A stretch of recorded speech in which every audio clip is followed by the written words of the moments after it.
Twitch is now live. YouTube is working on it. This restream stuff's pretty cool. Kind of end of an era for Twitch to let that portion of that go. A version of you can be proud of. What is this? Warrior of Lights, enjoy slaying. What is that? I didn't get to see it. Chat, update all, yes. Select game, Final Fantasy 14, update all. How do I get that to open back up? I literally don't know what caused that.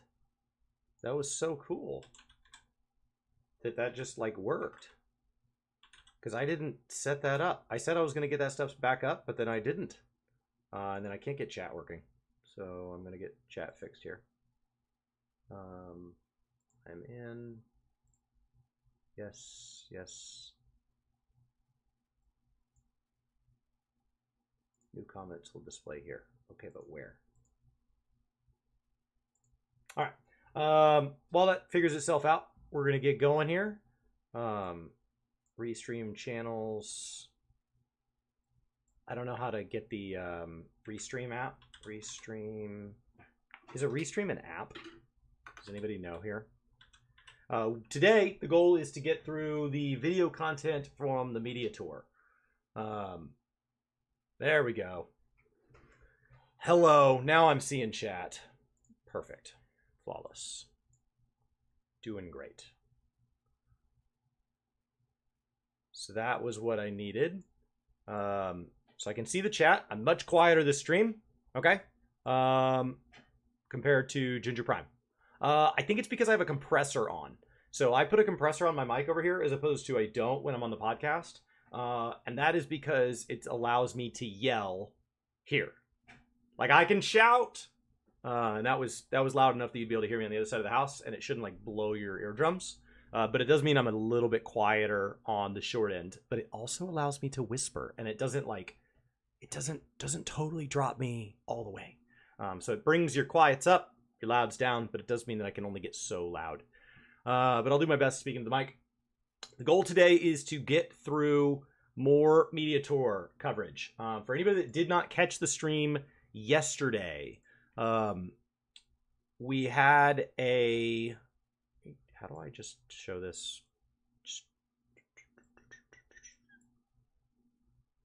Oh, nice. This is so cool. This restream stuff's really neat. Okay. We had a chance to get through a lot, but not all of the written interviews that we could find on the media tour. We got through all the ones that we found in an initial search. There are probably others, so I'll go through and kind of work on making sure that none of those get missed. And the goal today is to get through an initial round of the video ones. So we're going to be doing some video reactions, getting through kind of an initial round of those. It probably will not be an exhaustive list. And then I'll spend some time over the weekend going through and trying to round out that list. And then maybe we'll get a stream on Monday. And then the goal will be to summarize all this. The YouTube one, I think I have to go over there and just tell it to be live as a live stream. So it should save that stuff automatically over on the Gaming Kinda side. So it should just kind of auto archive. And then I don't know what my Twitch settings are. So I'll get better at that. But yes, the goal will be to kind of go through that. Yesterday we got through, it was about 40 questions. I've got these copy pasted over in Discord, so I need to move those over. But we've got 40 questions here, and that would give us kind of the initial, I think it's 39. And this is from a combination of the live Q&As from EU and NA for the traditional press, as well as some of the exclusive questions that some of them got to ask. The live ones, I found some channels were better about archiving that than others. There were some channels that felt like they did a really nice job putting it as a question and an answer, and others were like, yeah, some people just kind of like asked about some stuff and he like answered it and everything, which wasn't helpful. So the stream from yesterday has definitely got me like slowly devolving into madness as I see the way that some people documented an incredible opportunity to be with Yoshi P. And so if you want to see me frustrated and derail, I think to get these 39 questions took me like 6 hours. So it's a very long stream. But there's a lot of off-topicness in there, so just heads up. So this spreadsheet is the goal. You'll notice on the left I have the category. So I have the category of questions. These are just categories I make up as I go based on kind of what it feels like. I'll reevaluate these and try to get it down to just a handful of categories. And ideally, before the expansion goes live, I will have gone through and summarized these. That way we can start to see them overlapped. I don't want to try to race to push them out because my goal is not to take even a single view from the original sources of these things. My goal is to say, okay, you've consumed all the people you want to consume from the media tour. Now let's go back and let's talk about these questions in the context of each other. Let's get all the questions about jobs into one place. Let's get all the questions about the future content for the game into one place. Let's get all the questions about Glamour into one place. That way we can start to get kind of a feeling for where Yoshi P and the team are at right now as we look forward to the next expansion and beyond. Just because this is a nice kind of touch point every 2 years where we get a lot of questions on a lot of topics, and each individual interviewer tends to ask questions across all of the topics that appeal to that interviewer, which can sometimes be a very wide amount. And then you really only get a little of a lot of things, and you might be like, well, I just want to see all of the Glamour questions. So I've got it up. It is going to be kind of slow if you guys did any of this with me 2 years ago, because basically as we move into the video ones, it's not typed. So what I need to do is I need to stop. I need to type out their question and then type out their answer. And then if that's taking too long, what I'll probably do is just kind of live react to it and then go back and kind of archive this after the fact. So we'll kind of play it by ear here. But basically, I have not seen any of the big interviews. I've got a list here, the ones that we're going to try to get through today. In the order that they were sent to me by Chris here in the chat, pulled some that he suggested I watch, is Shenpai and Mione, Preach, Quasi, Mr. Happy, Easy Allies. And then we'll kind of evaluate from there if that's enough. There are going to be others. That's just kind of the initial round that I think should give us just kind of a generalized idea. And I have not watched any of these because I definitely wanted to do it with you guys. All right. So with that, get yourself a glass of water. Get ready. We're missing several. We absolutely... Oh, Jesse Cox should be in there. I don't know why Jesse Cox wasn't in there. Jesse Cox is in my feed. The following video was shot. Oh my. Okay. Perfect. So that is Mione's lovely voice. Looks like this is straight on Mione's channel. This is going to be, man, I can't believe he's 111,000 subscribers. Incredible, Mione. So yeah, Jesse, I would think Jesse would have been in there, but Jesse, Quasi, and Mr. Happy were like the first three on my feed that told me the embargo had lifted. So I don't know how they decide what to recommend, but those were the first three names to show up when I was eating breakfast and I was like, ah! And I had to rush to go consume all this.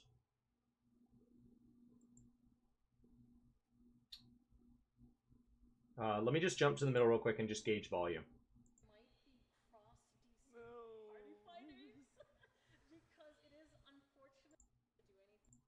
Solution would be to close off DC travel. Okay. ただ We're just gonna get volume here. なんかやっぱりファイナルファンタジー14ってレイド We talk about how the Twitch app of it is cursed. が You can't hear the video. まあ考えてないわけじゃないし How about now? 議論もしてるんですけど I don't want to blast you guys 技 with 術 it. 的物理的に相当難しい。おそらく真正面から開発すると Okay, cool. 3年 The following video was shot in Berlin, in Potsdam, Germany, at the Biosphere. This is where we had the media tour for Dawn Trail for 2000. Can I just talk about what the Biosphere is for a minute? Because I literally don't know what it is. The previous media tours, they've tried to pick venues that are like ideally as apt as possible for the expansion. So we're gonna do this here. Oh, how cool.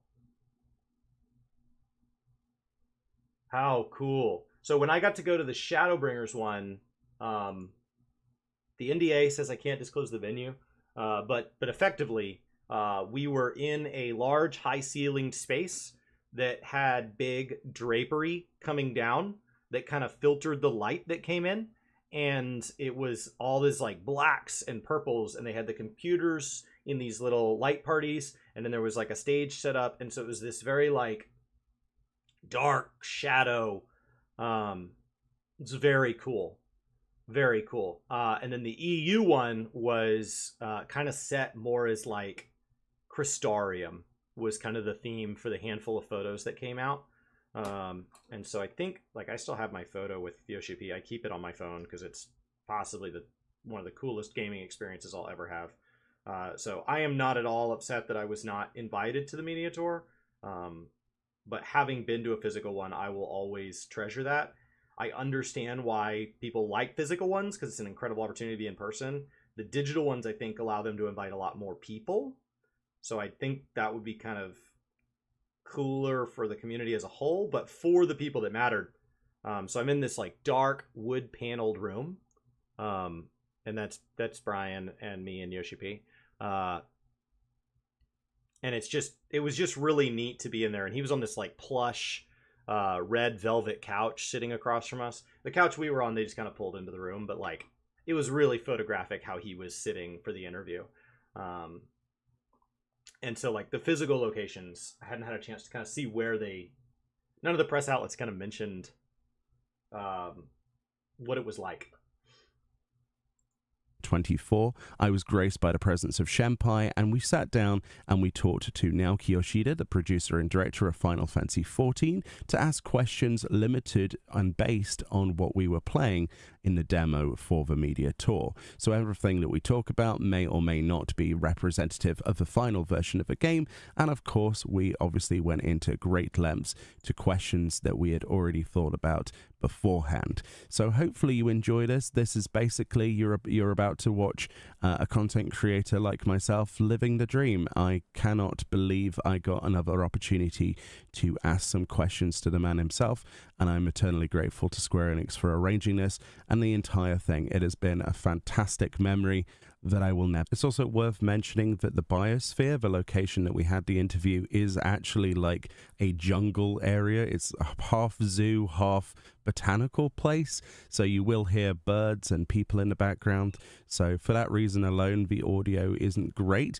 I have made sure that since I was not mic'd up, or neither was Shenpai, that we put subtitles for every question that we asked. But of course, all of the answers I've left in as Japanese as well as English for our international viewers. So sit back, get yourself a cushion, get yourself a brew, and have a good time. まずは最初に、ファイナルファンタジー14のグローバルメディアツアーに参加していただいた本当にありがとうございます。First of all, thank you for joining us on the global media tour for Final Fantasy XIV. そして今日このスロットがついに長かったグローバルメディアツアーの最後になります。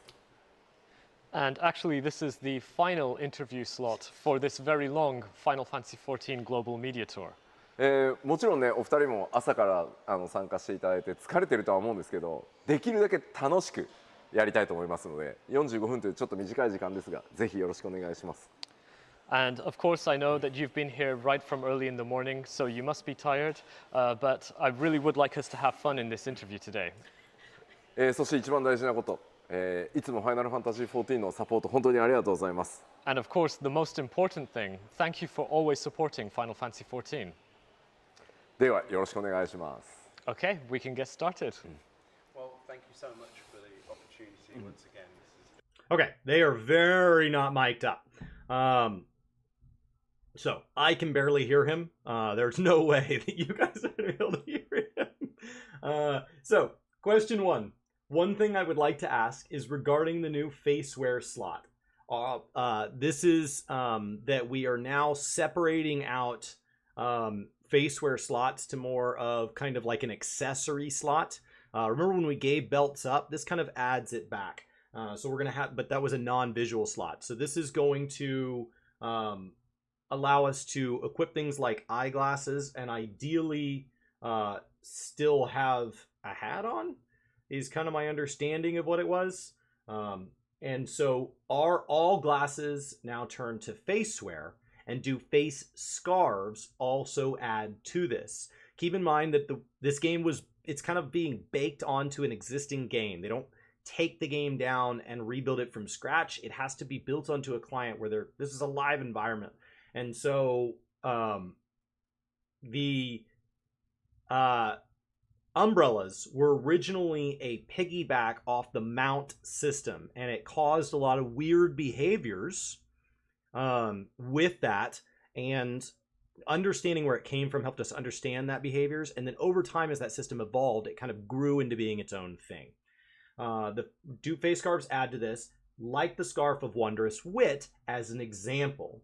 Are there any plans to do something similar for fashion accessories with wings, etc.? These questions also are thought of way in advance. And because you know you're going, and then you may adjust them on the spot. And then ideally, if it's run like the 2 media tours that I had a chance to go to, ideally, you know if you're going to be sharing your inventory, your interview slot, or if you're going to have it by yourself, and roughly how long or how many questions he intends to answer. And we were told when we had to share our interview with Reddit, we were told in advance of that. And so we got to sit down with Reddit, and they had a list of questions from their community, and we had a list of questions from us in our community. And we were able to kind of say, hey, if this is the most important question to you, and this is the way you're going to ask it, maybe I'm not going to ask the question that I was going to ask, because that kind of covers it, but I may ask like a follow-up that steers that in a different direction, or I may use that time to ask something else intentional. So like that's how you get something as specific as like the Scarf of Wondrous Wit, is that he's thought of this in advance and he already thought of an example, especially from your English-speaking attendees, because they're trying to make it very clear so that when it makes it through translation, nothing is lost. When something is lost, you either get confusion, you get a bad answer, or sometimes, excitingly, you win a lottery and you get a really great answer, but just not to your question. But it's a neat thing to learn. And so, you know, usually you have like a rough idea of how many questions you're going to get. Chili saying in chat that Happy was told 3 to 4, and then when he got 6, he had to kind of add to. been a fantastic demo. One thing that I would like to just randomly talk I guess I about could have here left this is running in the background. Faceware slot that was added. Are all glasses now turned into faceware? Do scarves also Okay, so I'll just speak add over to them this, next time. like face scarves, like the Scarf of Wondrous Wit, I think it's called. 現実でメガネかけていらっしゃいますけど、やっぱりメガネ Or follow to that. Are there any Okay, and then they're going to translate. So first and foremost, with regards to face accessories, this was something that we developed right from the start with A Realm Reborn. We had glasses, but the glasses gear was just not only providing strength for the eye, but we did receive requests that people would want to use them as fashion accessories.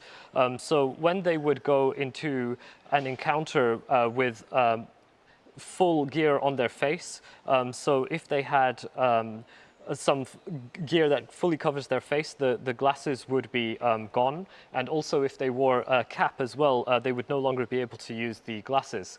And this was a request that we did receive, and it took us up until now, so it took us 10 years to address this point. ちょっと仕様の話になるんですけど、そのフェイスアクセサリーって実は、メガネをかけて、ヘルメットをかぶった時に表示だけオフにするっていう仕組みで、今までは作っていて、つまりキャラクターに含まれるメモリの中には常にメガネがついている状態でメモリが設計されているので、今回そのいわゆる見た目の干渉をなんとかなくすっていう方法が取れたので、メガネをその表示できるようになったっていうのがまずシステムなんですね。So in terms of the system specifications for the face accessories, when glasses are worn and then when a helmet is worn, the system is arranged so that the display simply turns off. But in terms of the character memory that's allocated for that, that is switched on. So it's simply a case that we have reached a point where we are able to not have any interference, and we are able to display it as an accessory. ところがファッションアクセサリーって So one of the things that's happening is as the game increases the minimum specs on the client side and as their server side continues to improve technologically, there are limitations that were in place that even if these solutions were thought of before, it sounds like some of this is just literally that they're able to lift some of these limits. You know, he talks about toggling memory, but they also just have more memory, and you see that when we get increased inventory, when we get increased glamour plates, anything like that. That is the die slots. A lot of that is not just a technological advancement, but it's literally just a space, right? So it's not just that they become better chefs, but the kitchen is also physically getting larger. So they can prepare more dishes at the same time. Not just better dishes, but also more dishes. っていうのはできるだけその大きなメモリを使ってできるだけ大きな表現をするために専用に作ったもので、これはメモリを実はスワップしていて、例えば傘の場合は武器のメモリを使って傘を表現していて、で例えば、他のファッションアクセサリーだとマウントを呼ぶ時のメモリを使って実現するみたいなことをやっているので、常時表示しようとするとマウントが一切呼べないとか、その武器が抜けなくなるとか、いろんななんていうんですか、プレイフィールが今度落ちてしまうので、だからこそ別々のものとして用意されているので、多分リクエストは結構難しいんじゃないかなと思います。But when it comes to dedicated fashion accessories, we have allocated more memory so that we would be able to provide a dedicated appearance for this. And the way that we achieved it is that it swaps existing memory, which is already in the game. So, for example, for a parasol, it uses the weapon memory. And then for weapons, they could use the mount. No. Oh, sorry. For fashion, like wings and things like that. Sorry. Yeah, for wings, they use the mount memory. So if we were to arrange the system so that these would be constantly displayed, the player would no longer be able to call forth a mount. And as a result, that would negatively impact the play feel experience, and it's for that reason that we decided on allocating it as just a specific fashion accessory basis. ただこれもプレイヤーの皆さんのハードウェアのスペックが上がっていけば多分いずれ解決すると思っているので、第2次グラフィックスアップデートがある時には多分実現するんじゃないかなと思います。So right now, technically, it is difficult, but once there is an advancement in the player's playing environment, and they have a more advanced playing environment, then possibly we could incorporate that into the next graphical update. Okay, before we move on to question 2, there's been some discussion over on the Twitch side of things, over on Gaming 2 Kinda, about the amount of time people got. It sounds like, in general, that people got 45 minutes of interview time. That was what was allocated, I assume, so he can get up, take a smoke break, go to the bathroom, whatever. And that kind of keeps them at somebody comes in, gets settled, and starts, and somebody filters out. at roughly the kind of once per hour-ish, and then ideally keeps them on a schedule where they can have lunch on time, they can clear the venue in time. So sounds like 45 minutes was kind of the target range, and the number of questions that you're able to get in depends on how much you get through. You can see he gave a very detailed answer on memory and stuff there. I would think that when there's a translator involved, you're getting a larger time slot and less interviewees than the Japanese counterparts. The other thing I note is when I cover events like this and I go consume all of people's content, the English questions tend to be very, very long because they're trying to communicate an entire idea. And the English and the answers going to the English side tend to be very, very long because they're trying to give a full description, as opposed to the Japanese side tends to be more conversational. Let me ask one or two sentences, you can clarify, we'll kind of discuss it, and then you'll eventually work your way to an answer, and it's a back and a forth. But because of the element of translation, it tends to be, let me give a full English prompt to a question, a mini paragraph, if you will, and then let me make that very clear. That is typically the case. Sometimes an English side will ask a question that confuses him, and then you end up losing a bunch of that 45-minute time to clarifying. And so like when Brian and I asked him about Mythic Plus, there was actually some back and forth. Not back and forth where I was gaining information, just back and forth where what I was asking for was not making it into Japanese in a way that made sense to him. And he wanted to make sure that he respected the question that I asked. Sometimes he thinks he gets it, and that's how we've gotten some really off-the-wall answers where we're like, I don't think that's answering the question that was asked, but can also be very interesting. There was also some talk about how much video content they were allowed to do. I did not attend the media tour. The nice thing about that is I can tell you with wild speculation, I'm not breaking any NDA.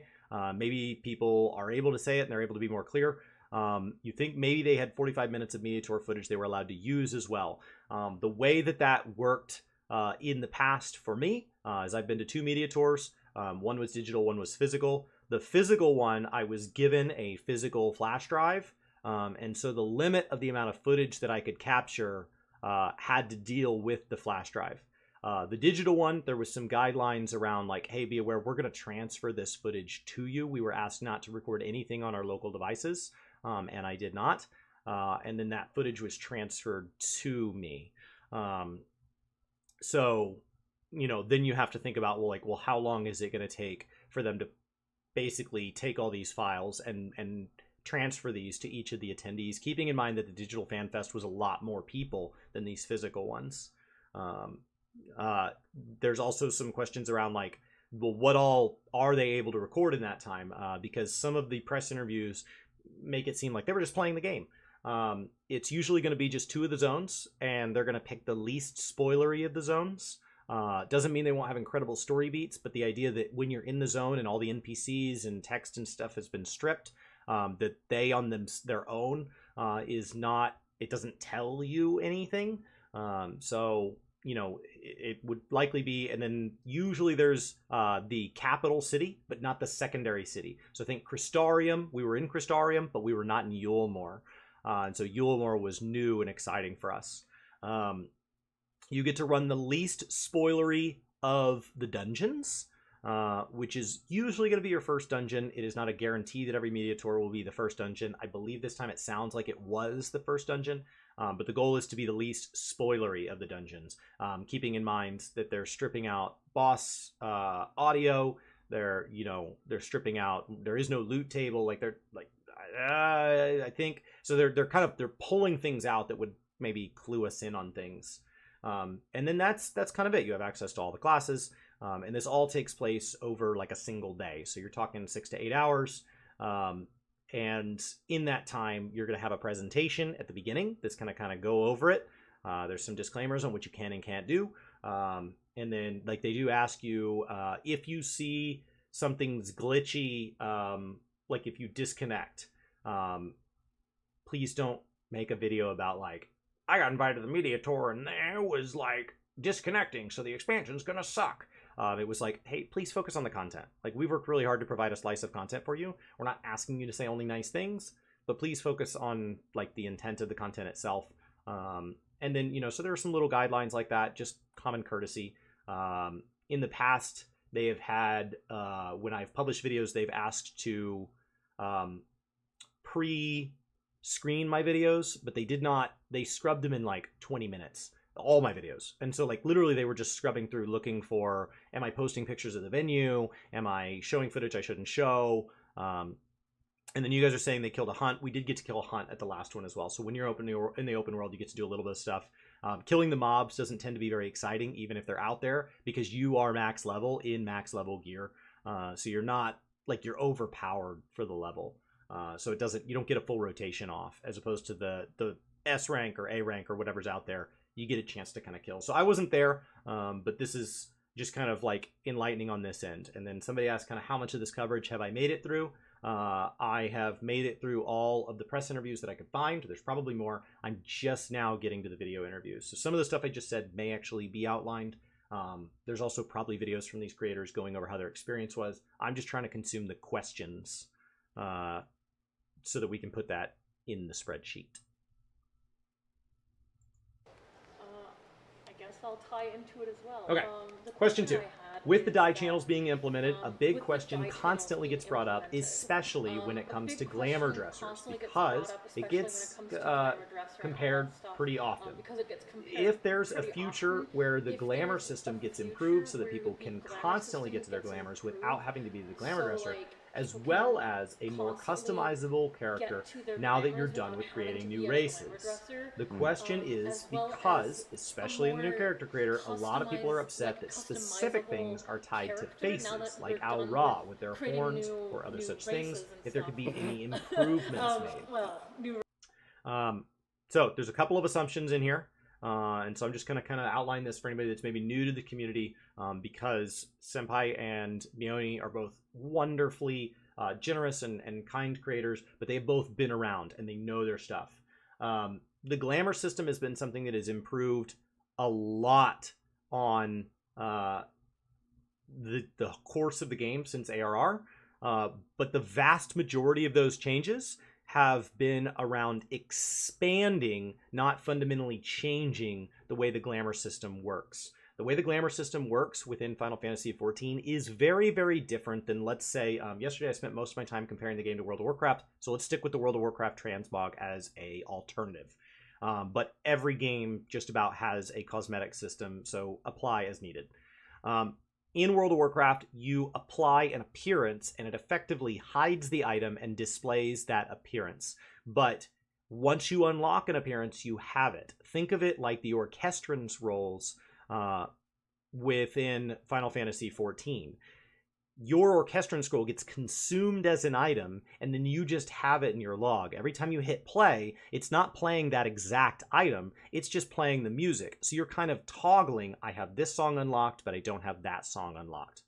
As opposed to Final Fantasy XIV's glamour system is taking one item with a specific item ID and is effectively overlapping another item with another item ID, which means when you place the boots that you got in 2018 into the glamour dresser and then you pull those items out, it is your boots. They are your exact boots, which means every single item in every single glamour dresser on an entire server is being stored. Not a list of here's the 10,000 players that own these boots, but 10,000 boots. And just think about the difference in owning one set of boots and having a list of the 10,000 people allowed to use them and having 10,000 boots.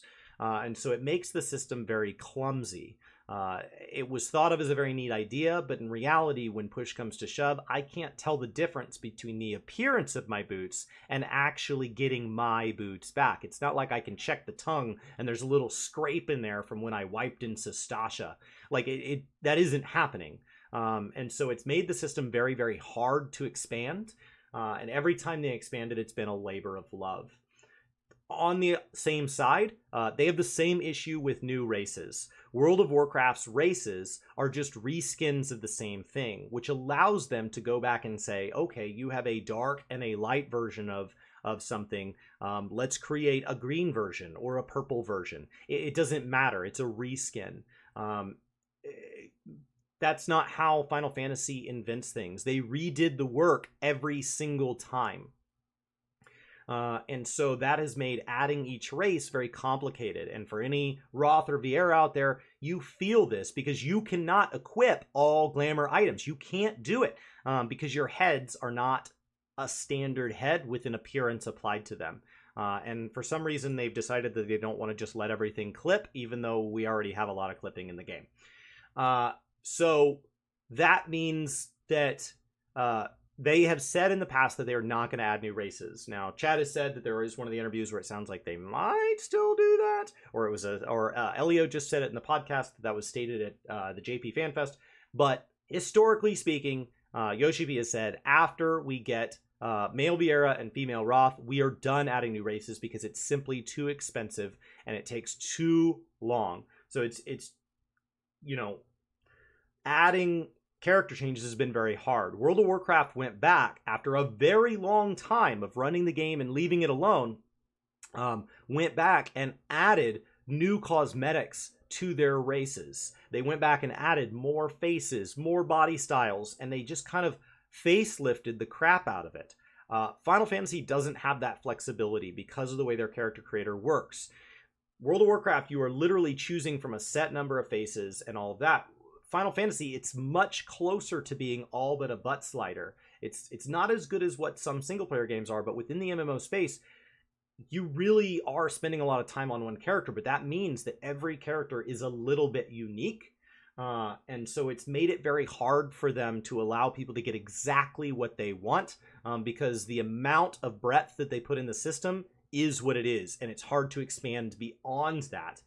I think investing in the character creator has been a hard priority to make because keep in mind that in Final Fantasy XIV, once you create a character, that's your character. And I have had the same character since A Realm Reborn, and I have had no reason to change it. And yes, I've created other characters since, but for the vast majority of players, you are talking about one character for all classes, and that's it. World of Warcraft, creating alts is a regular occurrence because you can't play all classes on one character. You have to create alts. So the character creation screen is something you see throughout your career playing the game, throughout your lifetime playing the game. Even if you my original Tauren is from vanilla WoW, but I have created so many characters since. So adding more races, adding more cosmetics to those races, and expanding on that portion of the system makes more sense. This is before we talk about art styles and all of that.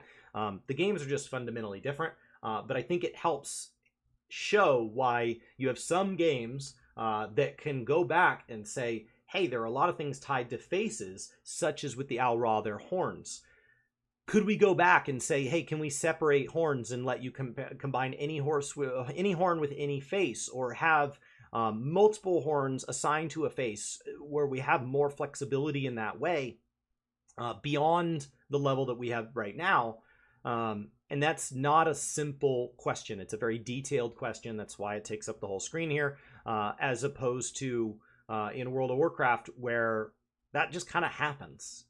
It is just happening constantly. So just to kind of give some context to this, we'll see what his answer is. Races. The question is because, especially in character creator, a lot of people are upset that答えで、ただ今やれてないのには結構明確なそれらには理由がそれぞれあります。So if you were to ask me whether there are any plans for this, of course I myself want to do it because I do know that there are player requests and a lot of players have requested this over time. However, there are a few reasons why we cannot do it. まずファイナルファンタジー14は、MMO の中でもプレイヤーキャラクターに紐づく、アイテムっていうのがめちゃくちゃ多いゲームです。So with Final Fantasy XIV as an MMO, are a huge number of items tied to the player character. で、常にいつでもミラージュプリズムできるってなった場合、当然皆さんのものすごく大事なギアにいわゆるサーバーアクセスしなきゃいけない。で、そのギアからこっちのギアにその見た目を映す時って It sounds like my notifications are trying to turn themselves on. Thank you guys to everybody following me on Gaming Kinda or over on Twitch on Gaming 2 Kinda. This is where I'm gonna be. This is the new me. So thank you guys for being here. I'm getting like a portion of notifications, and I'm not being told what the notifications are. So thank you. Thank you. 必ずサーバー通信を伴います。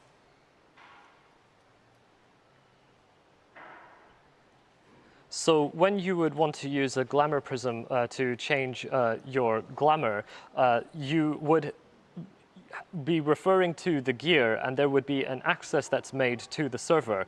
And so when you would want to change the appearance of that gear, it would involve server communication.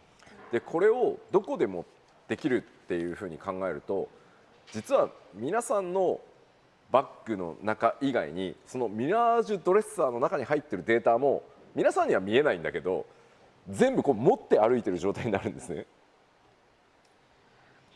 So when you want to be able to do this anywhere, this is actually kind of not in front, but it's kind of behind the scenes. But all of the items in your Glamour dresser, you are actually holding them.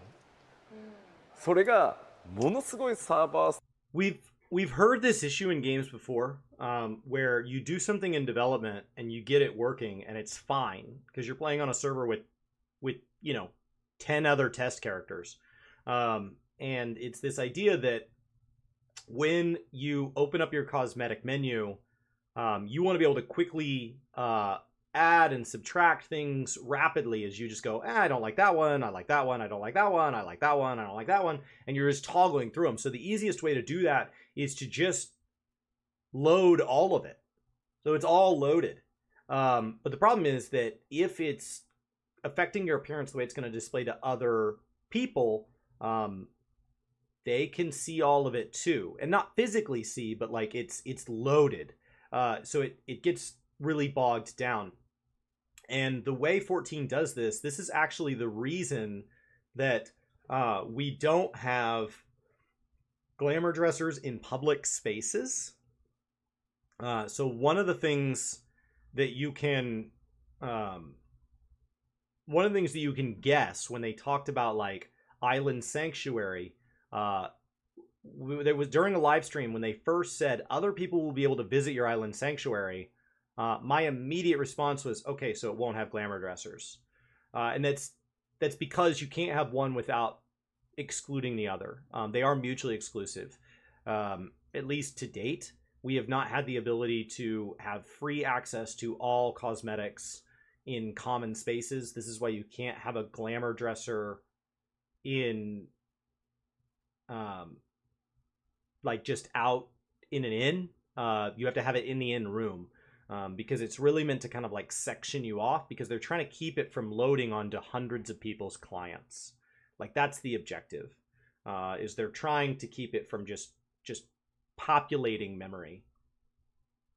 ストレスになるのと、データをものすごい頻度でやり取りすることになるので、デュプリケートしてしまったり、ロストしてしまったりっていう危険性が上がるので、それらをそうしないようにセーフティーな処理を作ろうとすると、ますますサーバーに負荷がかかるので、実際今の、プレイヤー数、それからサーバーでやり取りしているパケットの物量っていうことを考えると、これ以上データ量を増やすのは正直言うと物理的に結構限界に来てます。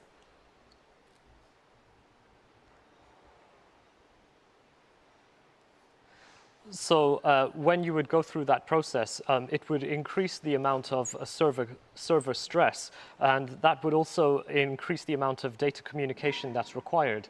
And when such a large amount of data is being handled in that way, there is a risk of data duplication or data loss. So then we would need to consider a safer option in order to carry out the processing. When we consider the current number of players and also the packets which are on the server, it's unfortunately physically impossible for us to increase the amount of communication. まあでもそれでも僕らサーバーの性能を上げたりとか、できるだけプロ。This is really a problem with It's because we're carrying a bag with 200 boots in it. We're not carrying 200 permits for separate boots. It's not a problem for them to continue to add more orchestrons to the game, even though you're carrying those around with you, because you don't have to access them in the same way, and they're not physically loaded, but the items are. And so, as Roland over on Twitch says, when WoW hit these server limits, they pushed back at first too, but eventually redesigned collections and transmog to support it. They went so far as to redesign their engine during Cataclysm. And yes, WoW has waited until they're at the absolute limits to redesign these systems, and Final Fantasy does the same methodology. They very rarely are able to get wildly out in front of this. Now, sometimes there are minor things that change that we don't feel, because they're running into a limit that we don't feel. An example of that would be in Shadowbringers. In Shadowbringers, we added the trust system. But the trust system fundamentally changed the way we interacted with, I'll call it like AI helpers. We had the duty support system before, and we had chocobos before, but the trust system is different. And in order for the trust system to function, they actually rebuilt the chocobo system. They did not add any features to the chocobo. They did not add any expanded levels, any expanded abilities. We didn't really notice it in that way. I mean, we added the saddlebag at some point, but we didn't fundamentally change the way it moves around and fights with you. But it got better. And the reason it got better is because under the hood, it got worked on. World of Warcraft has waited as well. World of Warcraft waits even later. So if your red line is 10,000 RPMs and 7,000 is kind of where things start to get a little bit hairy. Final Fantasy has a tendency of fixing things when they hit 7,000 RPMs. World of Warcraft tends to wait until they're at 10,100 and things are already breaking. So an example of that is when World of Warcraft was trying to continue to add the number of characters increasing to a server. So you can have so many characters assigned to a server, and that's because they want to cap the number of characters that can be loaded at any one time, and because all those characters do have an interaction with it. One of the limitations became, in patch 8.2, one of the limitations became we can't increase the limit anymore because the average character across all realms has a certain number of items listed on the auction house at any given time. That's a thing. And so as we add characters, the auction house gets more and more and more items. And the auction house within World of Warcraft was originally done as a like bespoke item marketplace, similar to like, let's say an eBay, where each item on eBay is unique. And so if eBay sells Tupperware, I have Tupperware container number 1, number 2, and number 3. And these are 3 separate pieces of Tupperware. They have been used to store different foods at different times. And so when you buy those, you might want to buy item A, but you might not be interested in item C.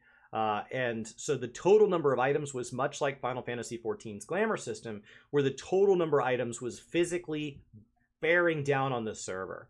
And so they rolled out a correction where they moved to what is called a commodity board.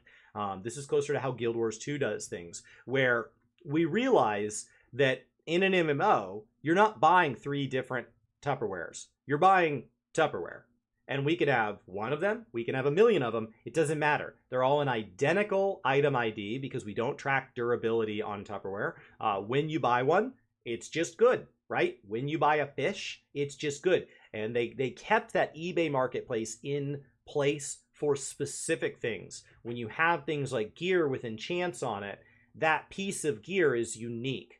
But when you talk about commodities, things like a piece of cloth, a piece of leather, a piece of bone that got dropped off an animal, if you have a stack of 99 of them, it's not 99 unique bones. It's 99 of the same bone.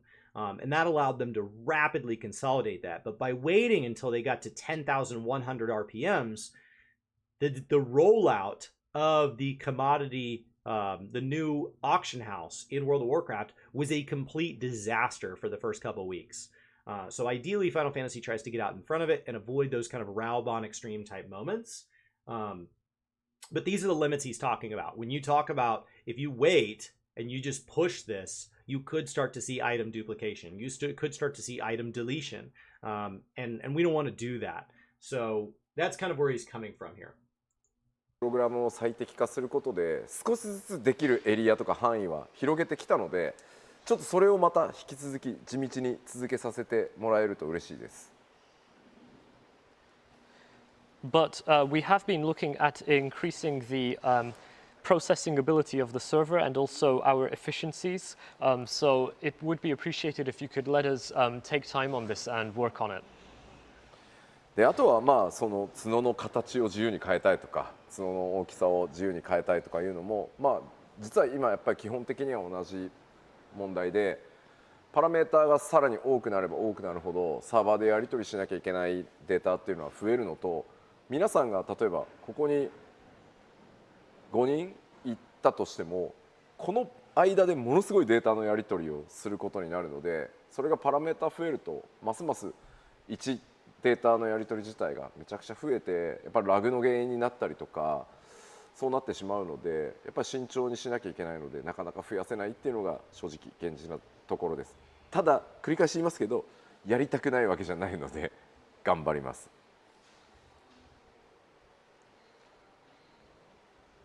So when it comes to player requests for possibly changing the shape of horns or changing the size of them, we are encountering the same problem. They involve more parameters and it would involve a more communication of data on the server. So let's say we have, we have 5 people here, and just between these 5 people, it involves so much data that would be used. So there would be so many parameters involved that it would be a cause of lag. And as a result of this, we need to be really careful about how we approach this. But I just want to reiterate myself. I just want to make it clear that I'm not saying that I don't want to do it. I really do want to try my best and see what's possible. Okay, so something we could continue to see improve across the game, something to be reflected back on if it happens. Zoila on YouTube's right that this is something that Diablo 4 ran into, where carrying your stashy at all times was an issue. Games make these choices, and they make these choices in a test environment, and when they go live, especially when they age, but sometimes just when they go live, they do cause problems. As a result of something that was new, it hadn't even aged, but it had just rolled out. World of Warcraft is kind of mocked and memed, especially within the 14 community, for the sheer amount of, because of their PTRs, their test realms, their kind of beta state, they're not able to protect their story beats in the same way that Final Fantasy is. And the amount of data that comes out before a patch is officially live in World of Warcraft between the PTR and between data mining is preposterous compared to the amount of data mining and the occasional slippage within Final Fantasy XIV. And in order to get in front of that, World of Warcraft has tried to start making bigger surprises for people.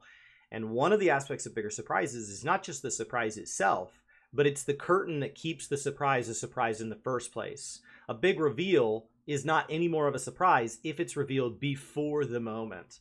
And so one of the ways to get in front of that was at the launch of Dragonflight, they tried basically messing with the encryption. And instead of saying, as soon as we push it to the client, people can just go dig through this, we're going to kind of encode this. And as you get to different points in the story, you're going to be kind of given the password to kind of unlock that next section. So think of it like Fog of War. When you go into a zone and you slowly explore the zone, you're doing that. And so each section you get to will unlock, but you still can't see the next section of the map. And that will kind of ideally slow down all the data mining and leave it much more of a reveal for you.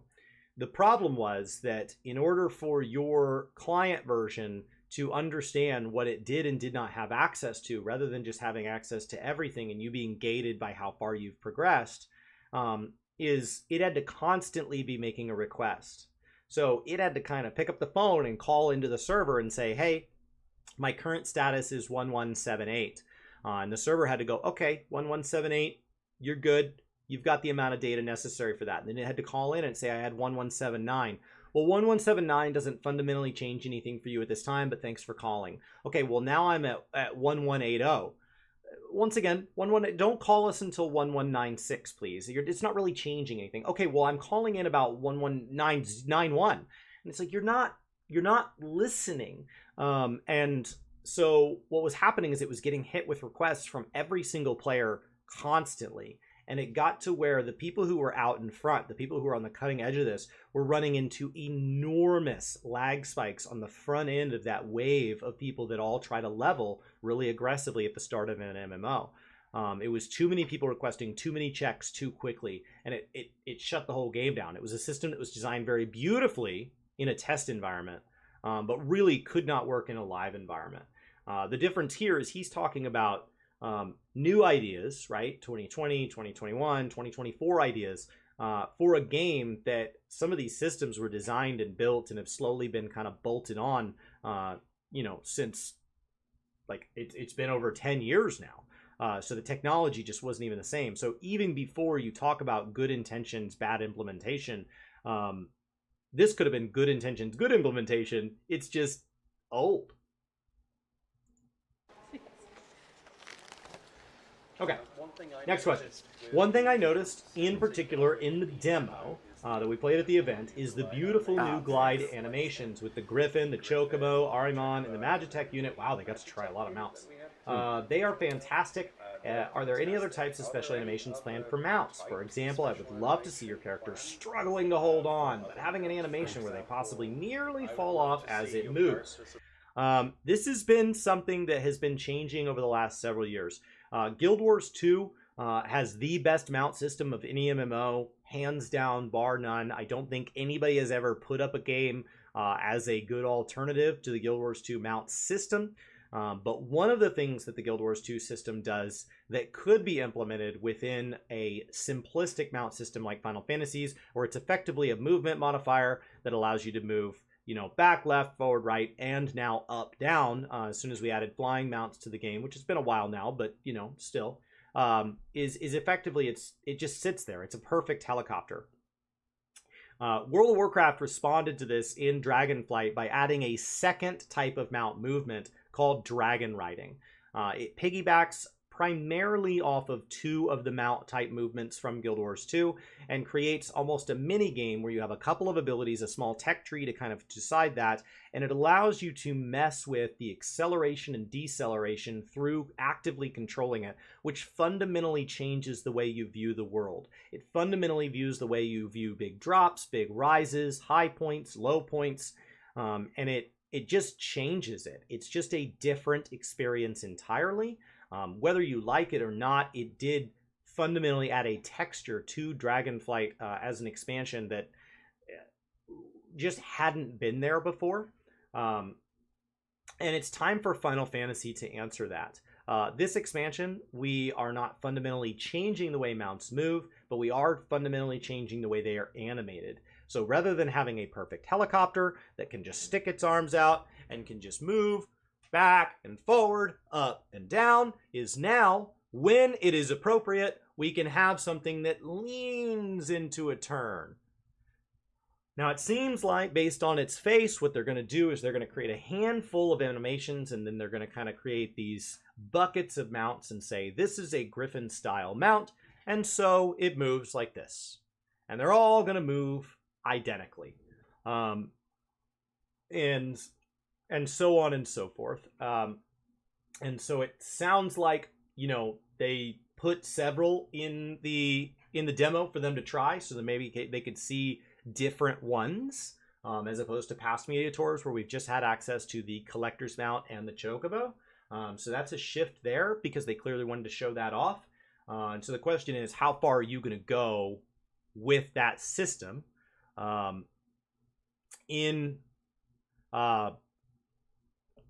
In World of Warcraft, the question was, okay, so now I have this one customizable dragon, and they've given us, we have a couple, but the idea, I have this one small family of mounts that can do this. Can dragon flying work with other mount styles? And that is something that, I don't believe I have the up-to-date information, but my understanding is that's something they were working on. They were working on how to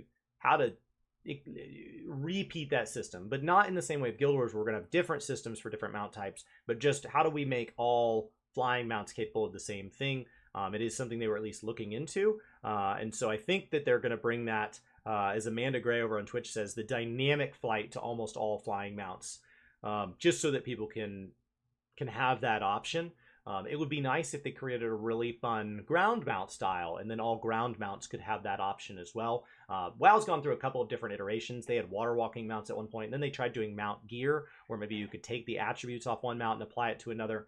And so, kind of a neat idea to kind of start applying that all around. But, you know, as Roland says, just because ice cream tastes good doesn't mean I want to see it on pizza. So, like, I don't know that you want to just apply it broad brush.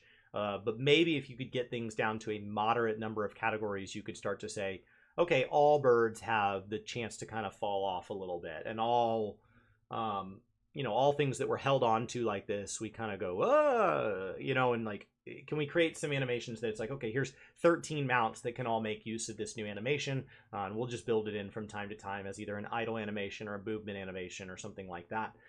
It's the feeling of old school World of Warcraft when your night elf does the front flip, and you're jumping around and you're just waiting for the flip. It's that feeling of something imitating dynamicness through just variety. Sort of struggling to hold on, but having an animation where Oh, it yeah, possibly yes, never yes, fall yes, off yes. as it moves. 多分やると思います。 I think we'll probably do it. で、すでに存在するぶら下がるっていうマウントでも、マウントが傾いた時にプレイヤーが遅れて傾くとか引っ張られるみたいなのは、対応されてる、多分 7.0 で対応され始めてるものもあるし、ただマウントの数も多いんで全部一気にやるわけにはいかないので、多分皆さんが気づかない間にパッチでどんどんそういうのが入っていくと思うので、ちょっと楽しみにしててください。 And yeah, there are mounts where maybe you're kind of clinging on to the mount, and when the mount moves, then there will be some lag of time, but then the player would also move in that direction, or tilt to that direction. So not all of the mounts have been worked on, but starting from 7.0, we are working on these kinds of mounts as well. So probably before players even notice it, in each new patch, there will be these kinds of adjustments made to the mounts. Nice, thank you. Okay, this is like a personal and curious thought of mine, especially now that we ended up reaching the big 100 in levels. The idea is probably already circulating in future expansions about how the progression and the levels and the abilities are going to come into play, and it's probably really difficult to decide what to do because a lot of people are worried that it's going to become bloated. And Okay, stand by. Sorry, work stuff is coming up. All right. So my understanding from listening to that is it's going to take a while to get through it. Give us time. That is the general idea with the graphics update as well. But let's get to this next question here. And I'm going to come back and categorize this. For anybody that hasn't watched my coverage from the last two media tours, what we're going to be doing is I'm going to be building a spreadsheet that has all of the questions I can find.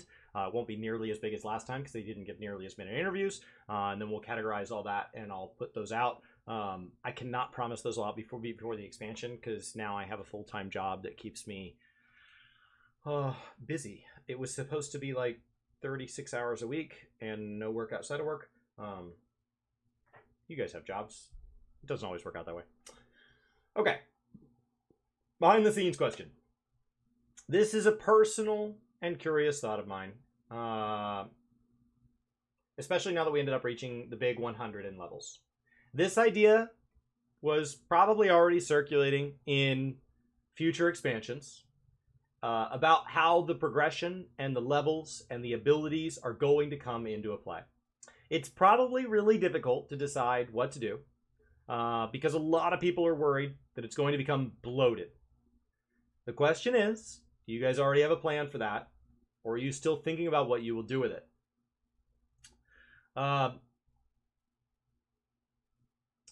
This is a problem with any vertically scaled MMO. When a game first comes out, it feels really good, and as it goes vertical, it starts to struggle from growing pains.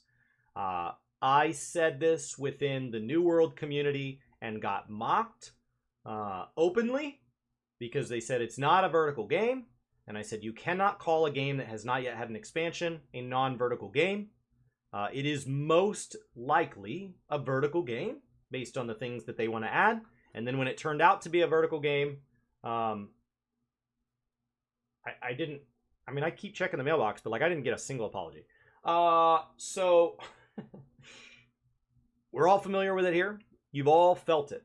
When you play a game that is a year old, it doesn't matter what the progression system is. It's either fun or it's not. But progression comes in two formats: vertical and horizontal. So horizontal progression is Guild Wars 2. And it eventually has its own problems, but the problems are much further in the future. And when they hit, they are much more chronic. But the advantage is they take a lot longer to get to. The idea behind horizontal progression is that in Expansion 1, everything is going to be about fighting fire bosses. And so you have the ability to slowly deal with all the fire bosses, and you get really good at dealing with fire bosses. And in Expansion 2, they add ice bosses, and you now have to go out and progress your ability to deal with ice bosses. And it's a whole new progression, and a new player can come in and can climb the ice progression with you, but they haven't mastered the fire progression. And then every once in a while, they'll add content that requires both. But what happens is as more and more lateral progression systems get added, and you kind of build this mountain range, what ends up happening in a horizontal progression system is that in order to be welcome within the community long term, what ends up happening is the community says you are not welcome in the new content unless you have the special fire resistance ability and double jump and the ability to get the new mount, right? And all of a sudden, you effectively have to climb shorter mountains, but you have to climb 20 of them. Horizontal mountains, because none of them are required, typically don't have a tendency of getting nerfed, which means the total amount of content is the size it always was, which means if that mountain took 10 hours to climb when it first came out, it takes 10 hours to get through now. And that's great from a new player standpoint because you have however many mountains have been built in the game to clear, and they are all the original size. Getting your flying mount in Guild Wars is a hugely satisfying experience. It is one of the most satisfying game experiences I have ever had, earning it. And I didn't look up guides, I solved it myself, but there are a lot of ways to skin that cat. That's the way I did it. I had a blast. The jump puzzles, I had a blast. There are a ton of things within that game that you can do that progress your character in your own way.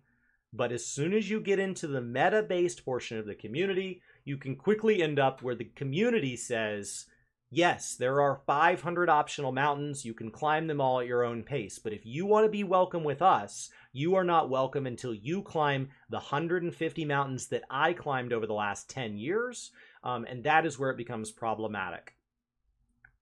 But as long as you just want to casually consume content, horizontal content works very, very well because you only have to balance each mountain for each mountain.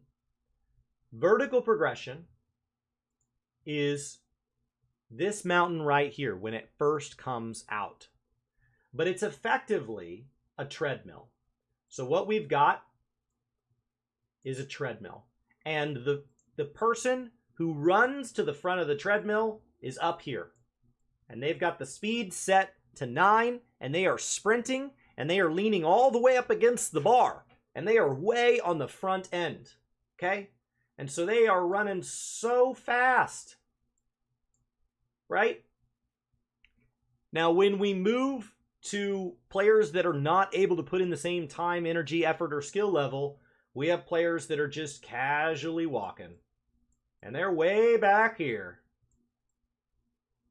They have less good loot, but they're just hanging out.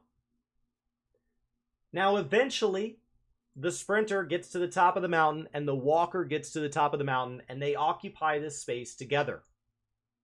So what does a vertical progression do?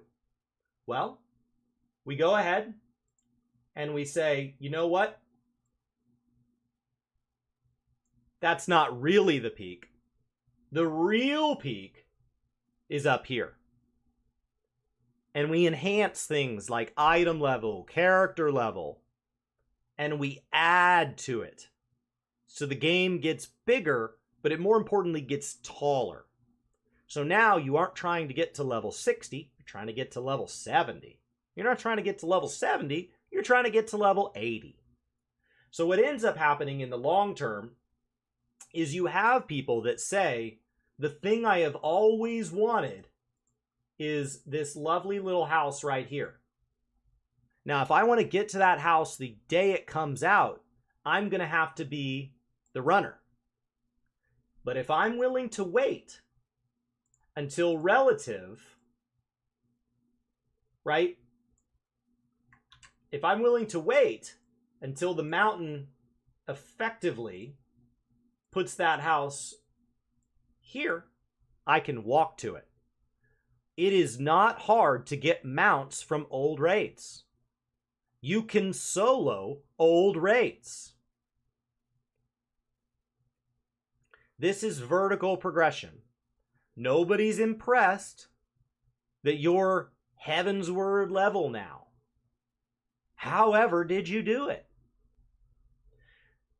Now this means that we've solved this mess that deals with long-term horizontal, because we can just say we're always going to make it easy to get to this point in the mountain, middle to get to this point in the mountain, hard to get to this point, and as the mountain scales, the easy players will get more content, the middle players will get more content, and the hard players will get more content.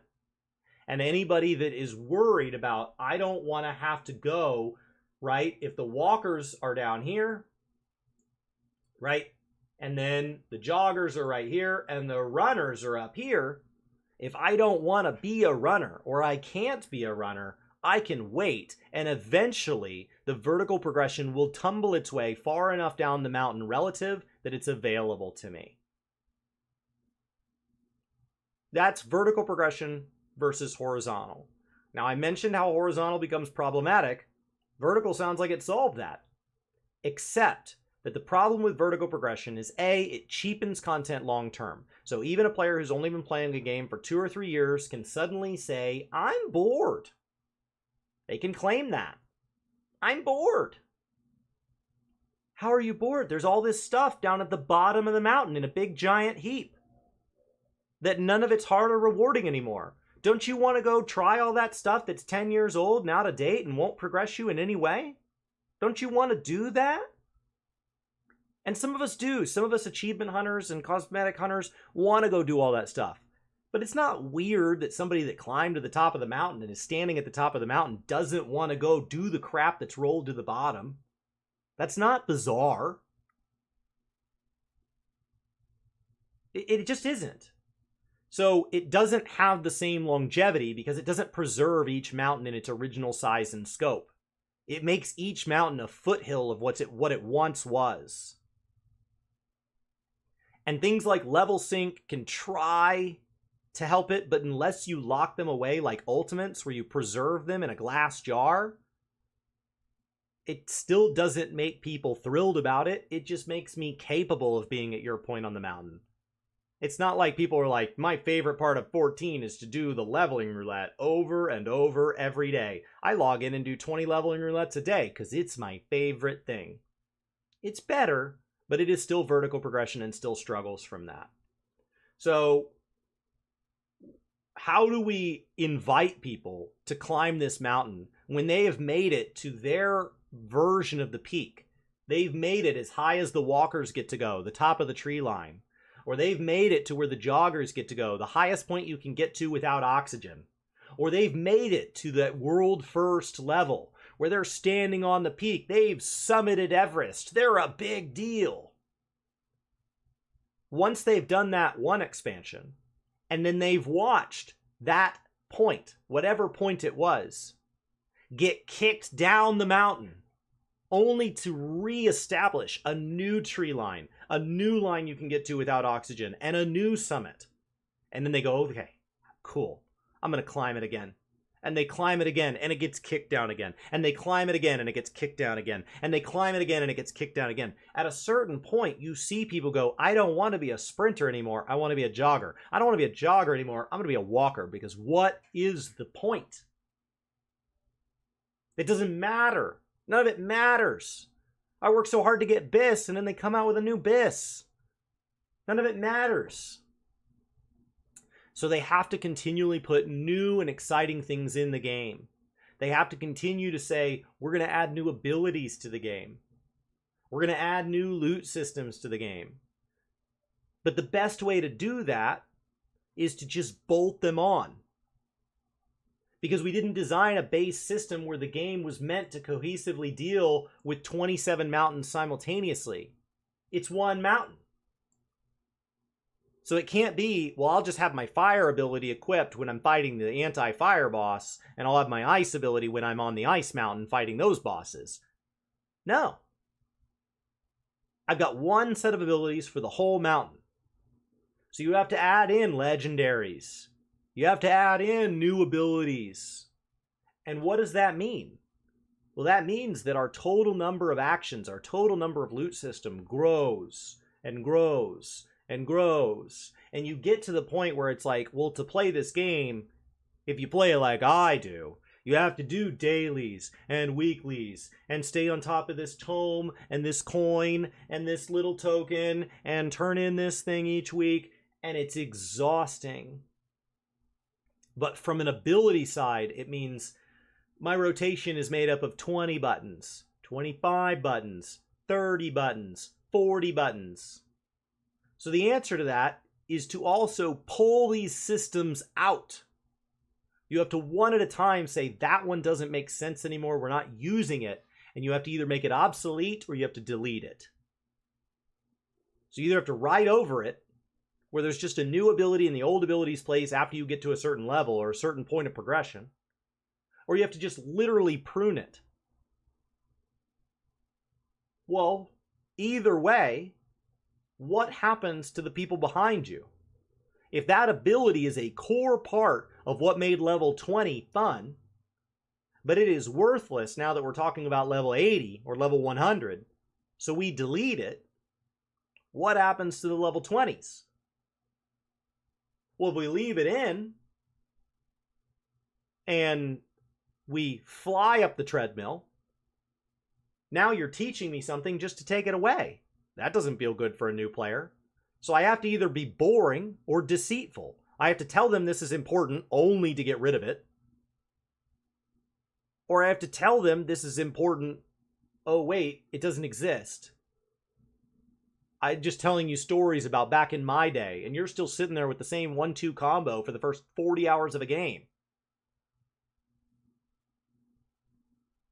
So what they've done is, we just finished Trait Walker, the expansion, is we went through and we did what Fido on Twitch is saying, we added traits to upgrade abilities. That way, ideally, they are semblances of their previous selves, and they've changed and added in functionality.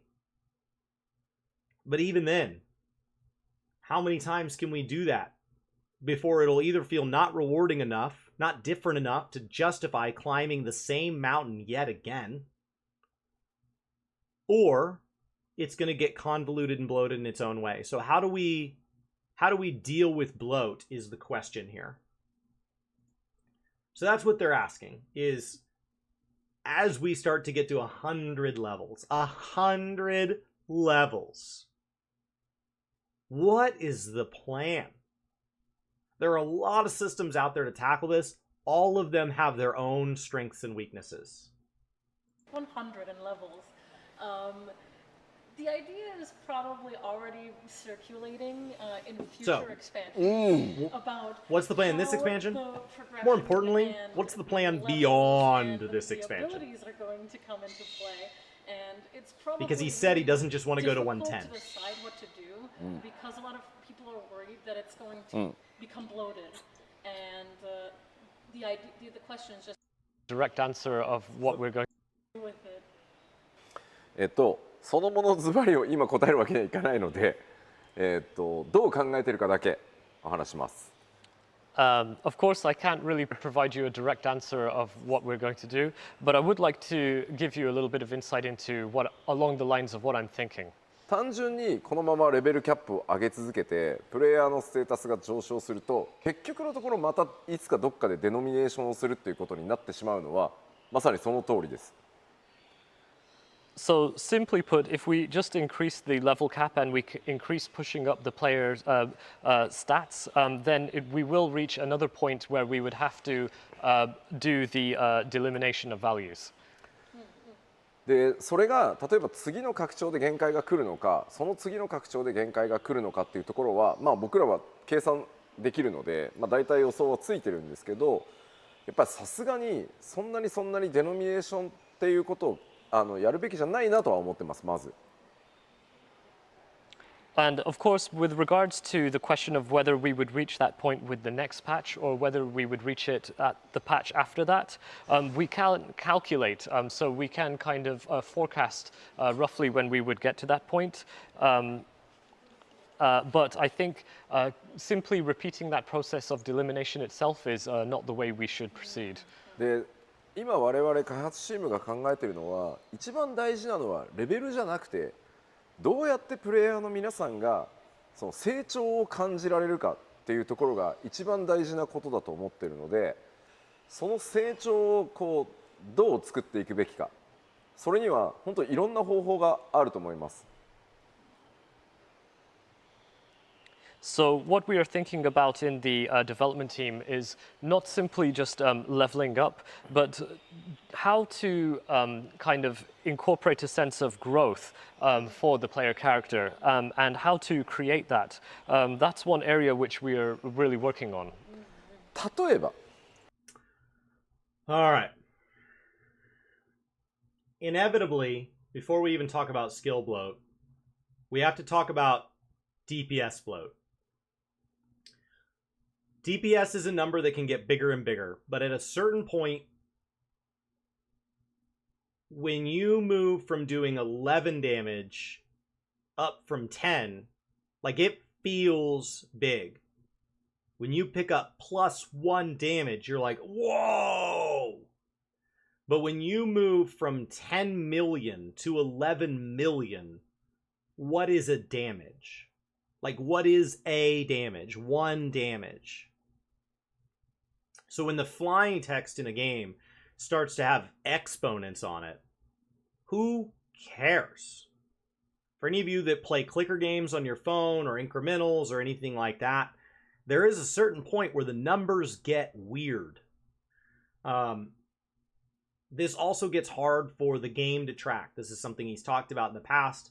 And having lived through this in multiple MMOs, there is a point where you have to squish the stats.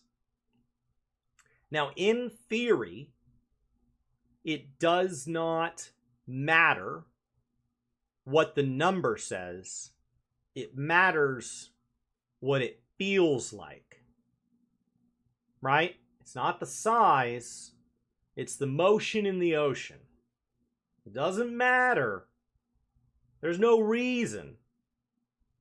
Except that a whole bunch of us have gotten real used to taking our measuring tape and going, wow, I'm way bigger than last year.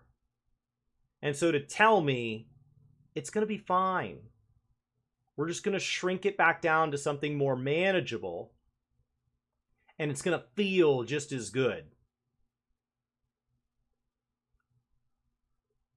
It's not.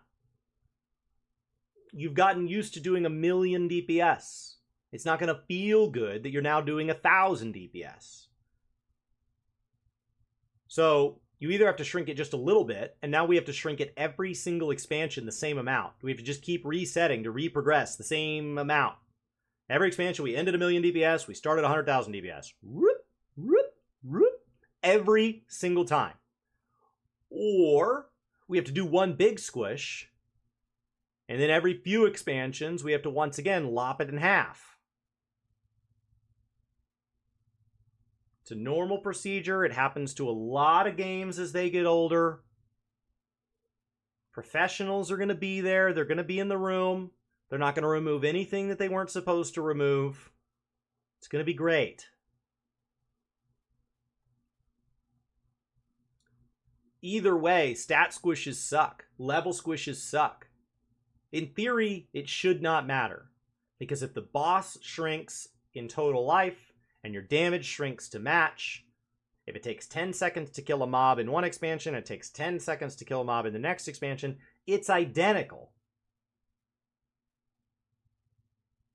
But we have spent years building whole websites where we can measure our total DPS against each other. And we can say, you know, you were really girthy on that last fight. My God. Look at the size of that spike. I almost can't even measure it. That was amazing. Like, it would take not just one, but two hands to measure that spike. Like, it's just so much damage going up. And now they're saying, it's okay. It's just going to take one hand now. What's the big deal? So it's going to cause a lot of drama. It's going to cause a lot of drama. In the end, it'll be fine. The people who are going to quit, we're going to quit anyway. The people who aren't are going to complain until they realize it's fine. But for a little bit, it's going to be real uncomfortable.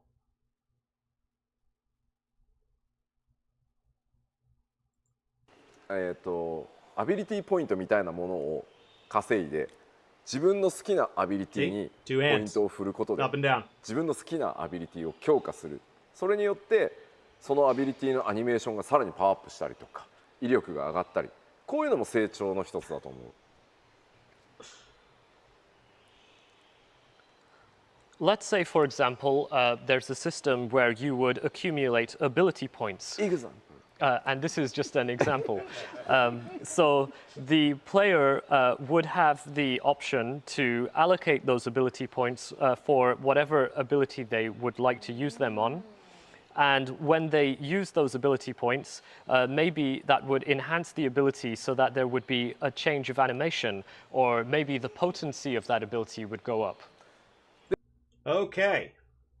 One of the things we could consider, there was some suggestions thrown around at one point. What if we stopped at 99 and everything after 99 became what Chili Pepper and Twitch says is merit points? What if we move to a talent point system, we move to a post-progression system? Right? A new player levels up to a certain degree, and there is a progression there, but now there is another menu that you unlock, and this is your post-progression tree. Guild Wars does this very, very elegantly. And it makes the end game feel really special because that's when you move to this other system. Now, that system can be something like Diablo, where it just forces you to apply it to these different categories. Those categories could do all sorts of things. There could be cosmetic rewards locked behind this system. There could be power locked behind this system.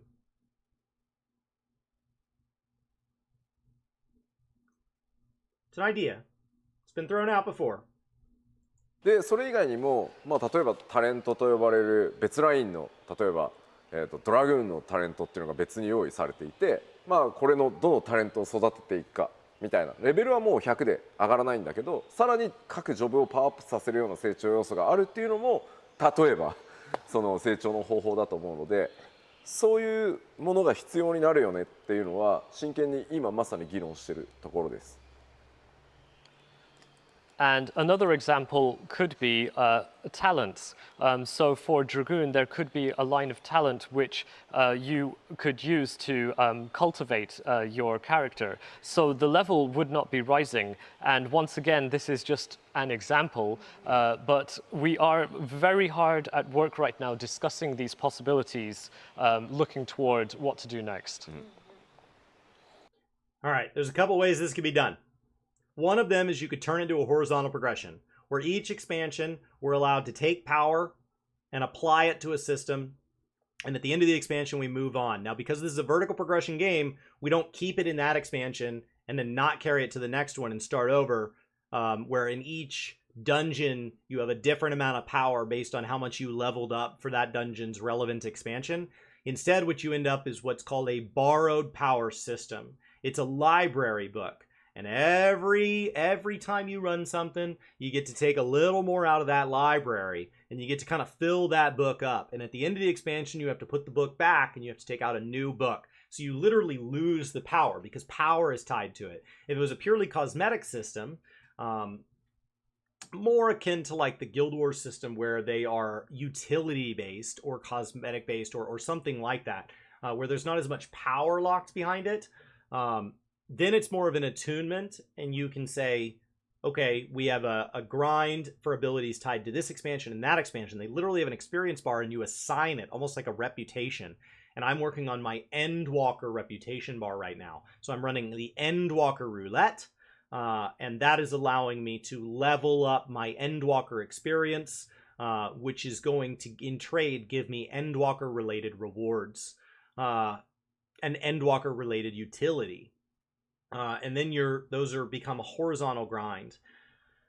If you don't pick one of these, if you don't pick a borrowed power system where you continually say, that's really cool how many dominoes you stacked up, little Tommy. It's bedtime though, and I'm gonna kick him over every 2 years. If you don't do that, then eventually you have exponential power, and you're back in the same problem. And now you say, well, experience got too powerful, so we added ability points. And ability points got too powerful, so we added, tokens of power. And tokens of power got too crazy, so we added merit sticks. And merit sticks got too crazy, so we added carrots of wisdom. And it just continues to layer, and it just becomes the same crap. And each one, relative to kind of the incremental, doesn't mean anything anymore. Experience is 1% of your power. Ability points is only another 5% of your power. It's always coming from the most recent currency. So you do have to pick one or the other, has been the way most games have done it for now. You either have to pick a borrowed power system, where every 2 years we hand it back in. We literally give it back to them. And WoW players will tell you, it does not feel good when at the end of the expansion, during that last little kind of 0.55 equivalent patch, they let you run around in God mode, and you're just bopping everything on the head, and you're having a blast, and then you go into the next expansion, and like some little rabbit just punches you in the face.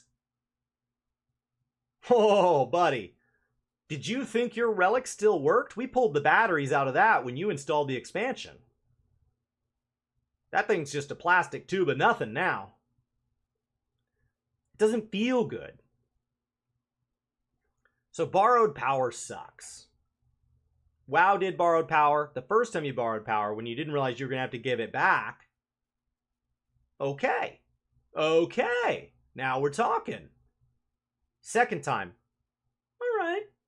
By the time they realized it was problematic, they'd already planned out the next expansion, and they got stuck with an expansion with borrowed power when they basically had to come out and say, so the next expansion, and we're really sorry about this, and we already know you don't like it, is going to be another borrowed power. So that now they're having to learn another solution. So I'm not totally sure what this looks like, but it's going to be tough.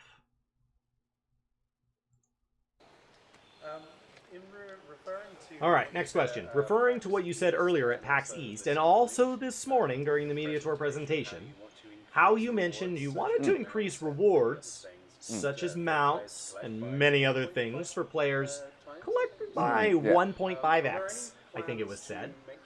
Are there any plans to make use of achievement certificates more than we already do? Because currently achievement certificates, there isn't that many things to actually purchase from Jonathan by the Waterfall. All right. For anybody that doesn't know about Jonathan, in Gridania, up by the little waterfall where you do your summoner quests, there's some other things there. It's where Yashtola's sister hangs out.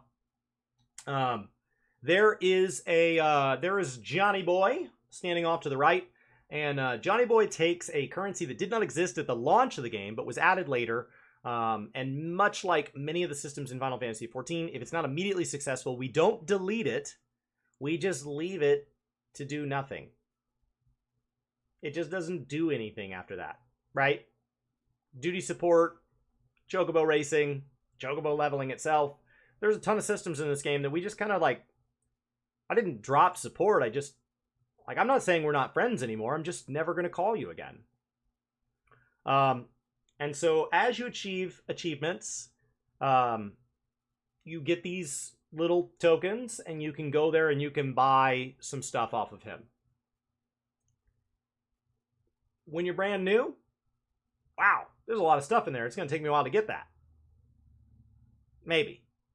If you've never known about it, you probably already have too many, and you can just go there and go, yes, yes, yes, yes, yes, yes, and then you're done. And then that's it. It's kind of like the loyalty rewards for being subscribed. Like, they eventually just stop, which is probably best. So the question here is the 1.5x collected rewards that's promised. Are we going to go back and do anything with the achievements as well?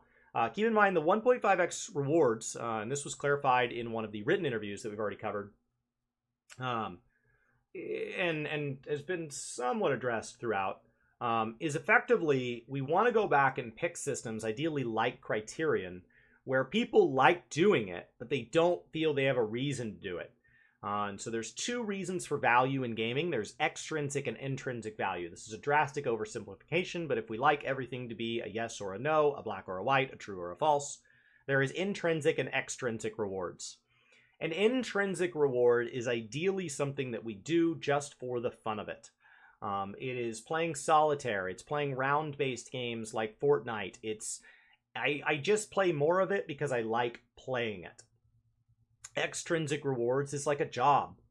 You may like your job. There may be an intrinsic joy in it, but if they stopped paying you, you'd like it a lot less. The extrinsic value is what's driving your engagement with the system.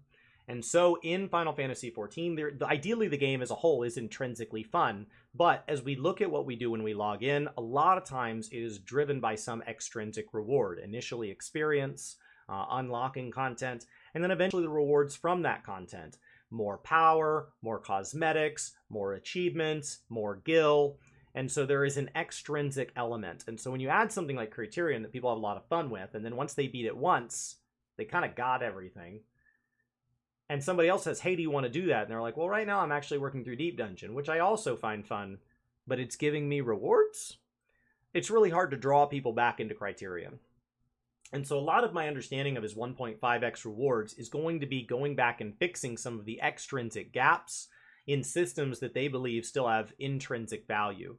Now, if you overdo the extrinsic, this is something that WoW has done, then eventually it skews your engagement metrics. So you ideally want a system to, on its own, launch only on intrinsic value. We don't really give a whole lot of rewards. We gave you enough to come try it, but ideally, because that's a really good feedback mechanism.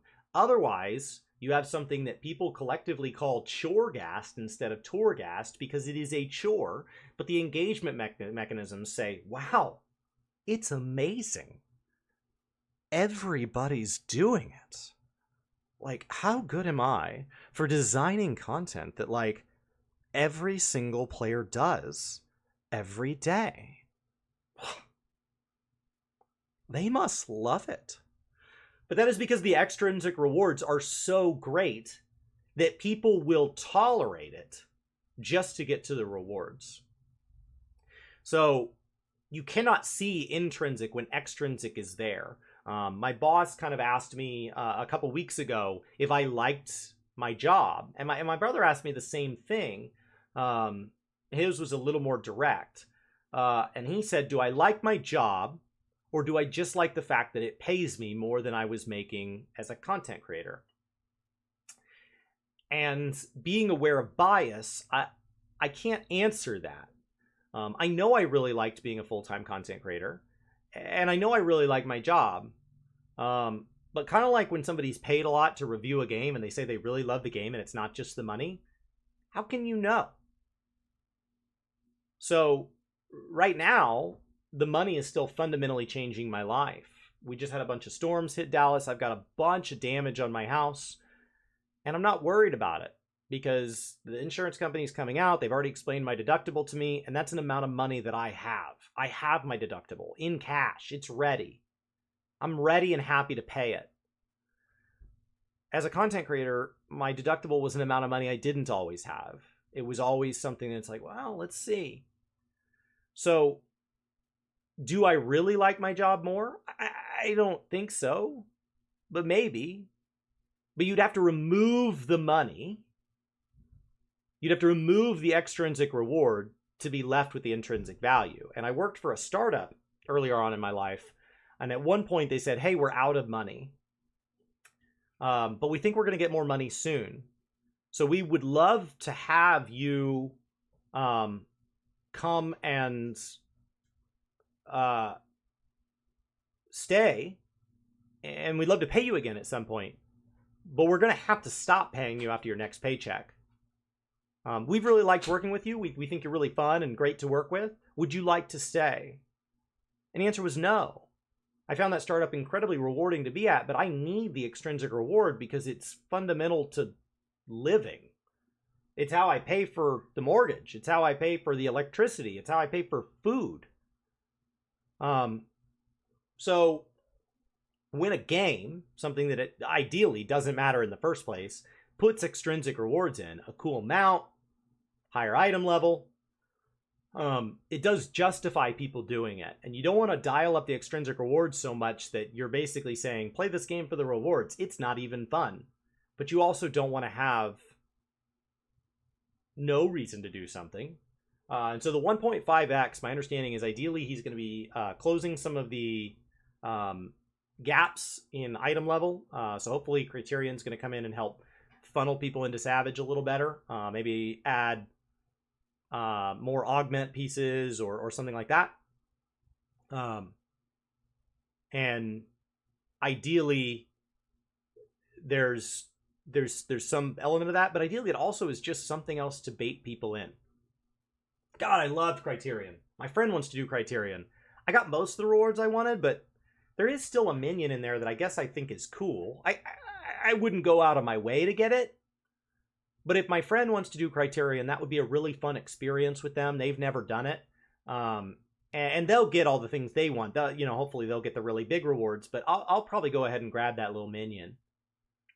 That's really nice. That would be really nice if that's where they get.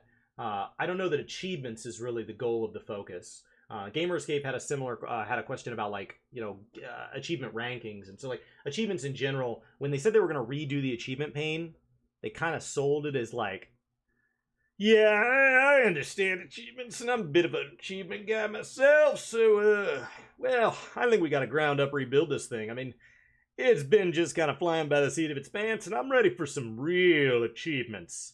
And what we got was a reskin. Like,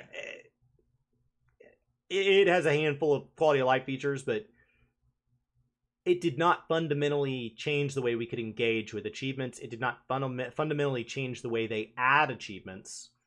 It didn't go back and create a bunch of fun metas. It didn't go back and create the ability to do little leaderboards where we say who has the most of this or the most of that, like a Kingdom of Loathing style, where we have these live trackers and it's like, who's killed the most ducks this week or whatever. Like, it doesn't have anything that's fundamentally changed the game in the way people consume it.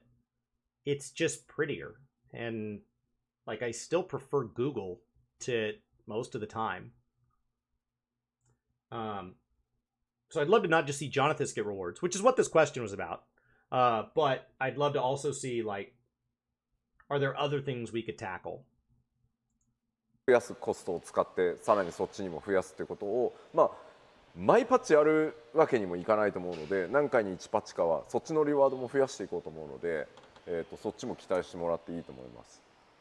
Of course, we have factored that in. So we are increasing our resources so that we will be able to increase the rewards for that. Of course, we're not in a position where we would be able to do it in every patch, but we would like to have that increase every few patches or so. あとは今回北米のメディアツアー側でアチーブメントポイントランキングをやってほしいっていうリクエストもあったので。And this time in the North American media tour, there was a request for an achievement point ranking. なので、アチーブメントに関わるやっぱりこう遊びだったり、アチーブメントを取っていくことによってもっといろんなことができたり、いろんなものがもらえる。The order this time was JPNAEU. So Gamer Escape's question would have happened before this recording. もらえたりっていうところは結構リクエストとしてあるんだなっていうのを改めて確認したので、戻ってそのあたりの振り分けっていうのもしっかりイメージしておこうかなとは思います。So based on that, I have found out that there are requests for maybe more forms of play involving achievements, or people would want to do more with them. So we would like to consider this as well. That's really my question. Not more rewards, not leaderboards, just more engagement with the achievement system across the board. It's something that Guild Wars does really well. They've effectively taken what Final Fantasy does in the quest pane and the achievement pane, and what World of Warcraft does with reputations and its achievement system, which is more robust than 14's. And they've combined all that into like a single giant to-do list. And so you have the ability to say, right now I'm doing the main story. After the main story, I want to work on getting all of the orchestrons from Shadowbringers. And after that, I want to go ahead and do all of my role quests. And then I want to clear an ultimate. And then I want to go into the gold saucer a little bit. Right? And so like it becomes something where it's like, well, those aren't the same thing at all. That's fine. Like that's your trajectory. And so it just gives you a better ability to kind of steer your way through content. But like that also requires that it starts to have things like what Pharma Girl said on Twitch, where there's a search function. It starts to have things like where things link and play. And so like it has to become, even just on a UI standpoint, much more technologically advanced before you even talk about the fact that it's going to fundamentally steer the way people consume content.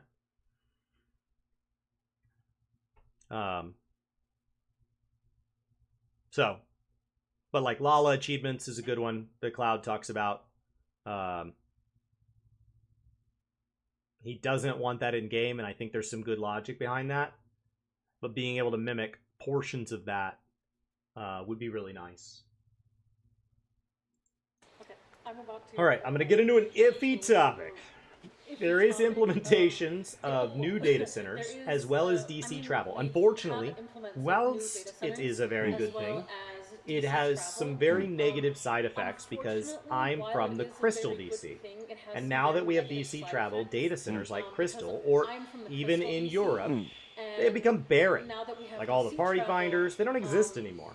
Data centers like It Crystal or even is in Europe, expected of players to now go to a different DC to raid because that's where all the people accumulate. The question is if there's a future where we might have a cross DC party finder. Because that's where all the people. Is it okay if I leave her running in the same time as I'm talking, or did that make that hard to understand? We'll know for the next one. It's probably not possible, but it is unfortunately a problem when it comes to PF and party finder specifics. 問題はもちろん認識してます。今一番早くそれを解決するのはもう DC トラベルを閉鎖するのが多分一番早いです。Of course, I am aware of the problem, and I think the fastest solution would be to close off DC travel. ただ、なんかやっぱりファイナルファンタジー DC travel is a net gain. This is a side effect. Remember that the side effect on the medication, while it may be bad, is only happening to people that ideally needed the medication in the first place. So ideally the problem we solved is greater than the problem we caused. 14ってレイドをする人たちだけのゲームではないので、僕は本当は最終的には全ての DC の垣根も全てのワールドの垣根もなくしたいって思ってるし、絶対それが理想だとは当然思ってます。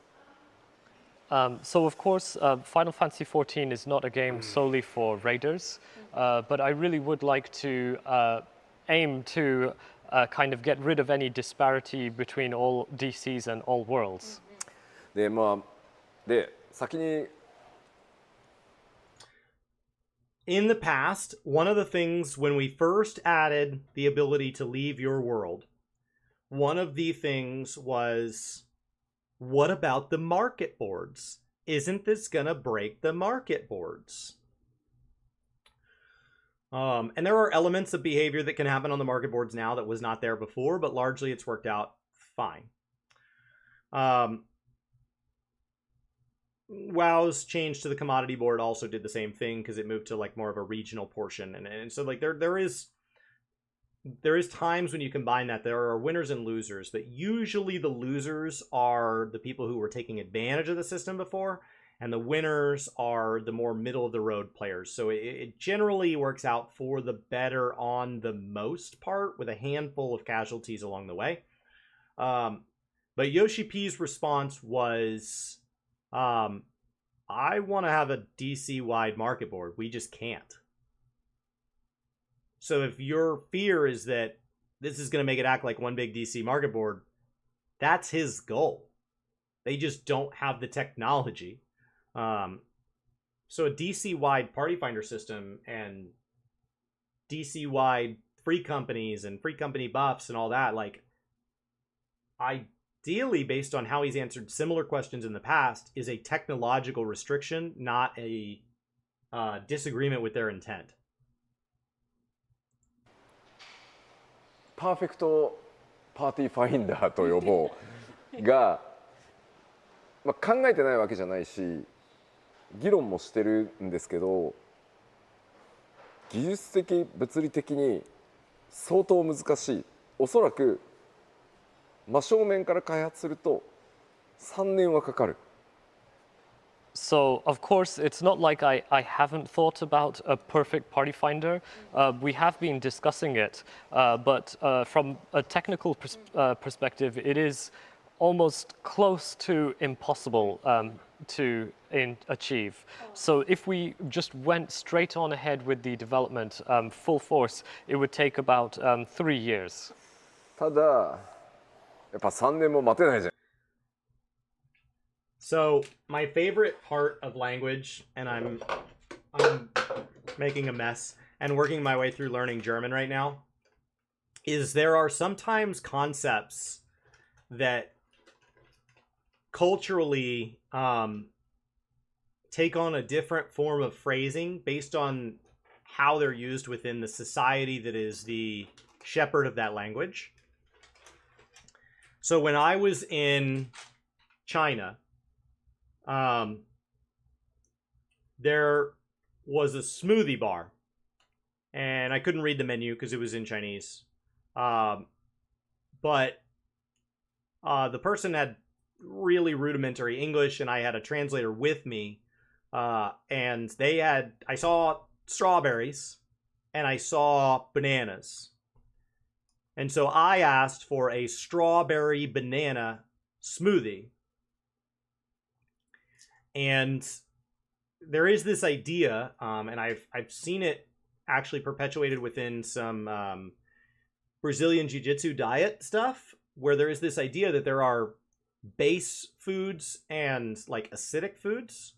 And so like you can eat base foods basically every day, and you should have acidic foods like citruses only a couple times a week and never at the same time as bases. And it's a really old school interpretation of gut biome. It probably does work for some people and not for others. But there's this idea that you can't combine certain foods. And this smoothie person was explaining to me that you cannot put banana smoothie and strawberry smoothie. And I said, well, can I just get a small banana smoothie and a small strawberry smoothie and a large cup? Because I took it as she doesn't make a strawberry banana smoothie. And she looked at me and she goes, no, you can't put them, like you can't, she struggled to say it in English, but you can't put them together. And I was like, yeah, you just put the strawberry and then the banana, or the banana and then the strawberry. Like you just do it. And she said kind of what he said there. There was a phrase there that kind of caught me. She said it was most impossible. And that's just a translation thing, right? Like impossible is already like the terminal word. There, you cannot be more impossible. Once you're impossible, there's not impossibler, impossiblest. You cannot be more or most. And so it comes across as odd, but it is him like trying to express how difficult it would be. And then when he puts it in other terms and says it's 3 years, you're like, oh, sure enough, most impossible was quite the descriptor. じゃないですか。 But of course, you cannot wait for 3 years, right? なので今、まあ、実はこのメディアツアーに出てる間に一個ちょっと思いついたアイデアがあるので、それをエンジニアと話し合って、もしその方向で実現できるなら少なくとも3年は絶対かからないと思うので、なんとかそれはちょっとトライしてみたいと思ってるのが一つ。 But one thing I'd like to share is that during this media tour, I did remember one possibility, and I would like to talk to the engineers about this. I think at the very least, if this possibility works out, it would not take 3 years, so I would like to try it out. ただそれをやるにしてもやっぱり1年とか1年半ぐらいはかかってしまうと思うので、その間じゃあどうするっていう問題はやっぱりつきまとう。で当然開発チーム内ではいろんなアイデアが出ていて、もう今回はこのデータセンターがレイドおすすめですみたいな、リワードがちょっと増えますとか。So even then, it would probably take about 1 year to 1.5 years to do. So still then we would have to consider what would we do in that time. That would be 8.0. And the development team have come up with various ideas. One idea was maybe promoting a specific DC for raids. So for example, for that DC, you would get higher rewards. で例えば次のパッチが来たらそのレイド推奨。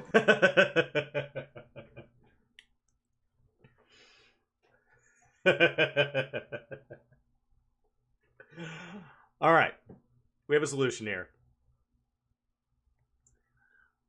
The problem is that when we leave the community to their own devices, they select a DC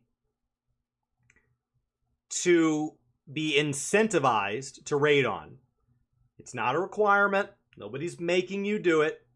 But you are rewarded in shorter queue times if you are willing to spend your time raiding on that other DC. Keep in mind that the cost of that is not the extra load screens and the loss of community and all that. Of course, those things are there.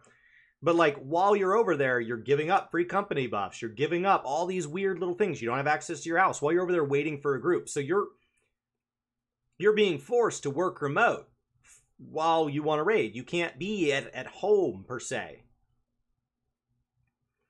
And the solution is, what if we took the remaining people who don't jump to do DCs and we put a extrinsic, a true and very recognizable reward, such as higher tomes or chances at some new currency or loot table or whatever, on people choosing to behave in that way. You get more season experience if you PvP on a set DC. You've now made the problem worse because now everybody's going to do it. And you've now created a system where we need to know where it is. It's not just always the one place. You've now said, I understand that you liked your little small community. You don't like it's a large community over here. But now it is a moving large community, which means we're now having a house party at different houses all the time. So there's no culture that forms. There's no underlying pinning set of rules. It's chaos. We're having a different house party at a different house every night. Where it would act much like the preferred world system for new players, as Chili points out on Twitch. It would act exactly like that.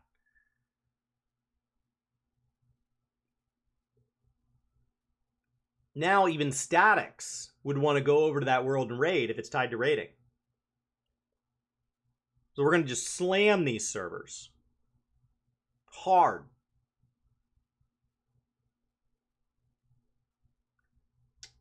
I don't think that's better. I don't think that's better. I think you're making a bad problem worse. And you should just say, hey, it's going to take a long time to fix. We're aware of it. We're working on it. And just leave it alone.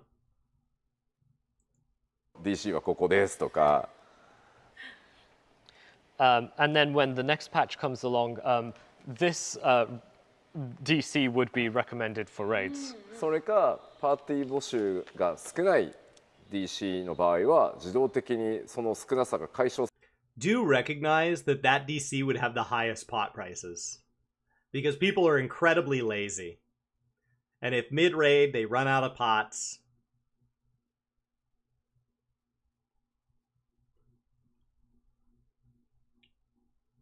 されるまでボーナスがかかるとか、もういろんなアイデア出てるんですけど。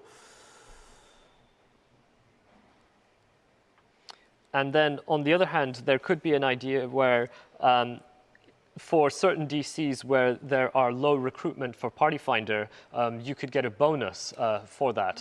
So there are various ideas that have come up. ただ結局のところこれをやると、そのどっかの DC に必ず負荷をかけてる。The issue is not that we need more rewards. The issue is that the system is already too rewarding.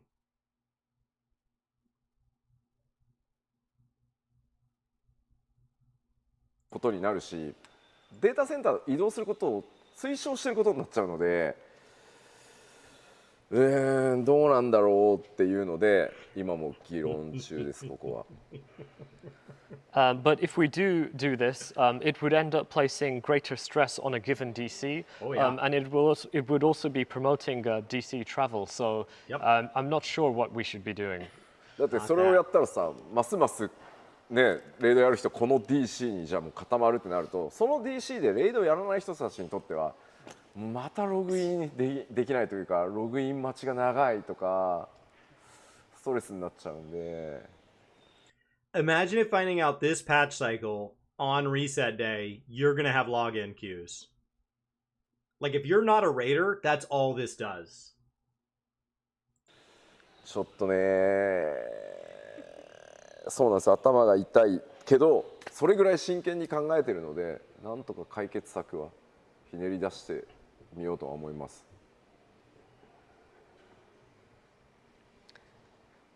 And so let's say that we do implement that, and then for a certain DC, all the raiders would gather there, and the people who play on that DC and who aren't raiders, they would be thinking, oh man, I'm having trouble, I can't log in, I'm having long waiting times to get in, and that would lead to their stress. So when I think about it, my head hurts thinking about it, but I really do want to rack my brains and reach a solution. ちなみに今の質問でだいぶ僕の残りヒットポイント少なくなってます。クリティカルダイレクトヒットしてるんで。By the way, with this one question, you've knocked out quite a lot of my HP, so I don't have much left. It really was a critical direct hit. Yes. I'm so sorry. Yeah, it's not that it's 30 minutes out of 45. It's the question that did it. You did it. Feel bad. Texture updates for clothing are fantastic. All right. Thank you. The texture updates for clothing are fantastic. Oh, especially the leather. My God. I never thought I would want to be like, wow, I'm going to wear more leather this evening. As well as the foliage in the world. It just feels so much better. It does. It does. More foliage. 10 years of playing this game, I've never seen it look as good as now. My question is to do with housing specifically. Firstly, is there any way we can get the foliage for outside of the house? So you could change it from just the green grass to something else with all those flowers rather than taking up a slot of the housing. And the other question is, for housing items, are we getting the same treatment as textures from clothing, etc.？ まずちょっと待ってくださいね。芝を自然草に多分切り替えるのはできなくはない。できなくはない。So firstly, when it comes to the grass, it is probably possible to change it to natural grass. それは多分できる。ただ Can you toggle it? Like, I think when you trim back the amount of hedge, it's going to make the houses look a lot bigger.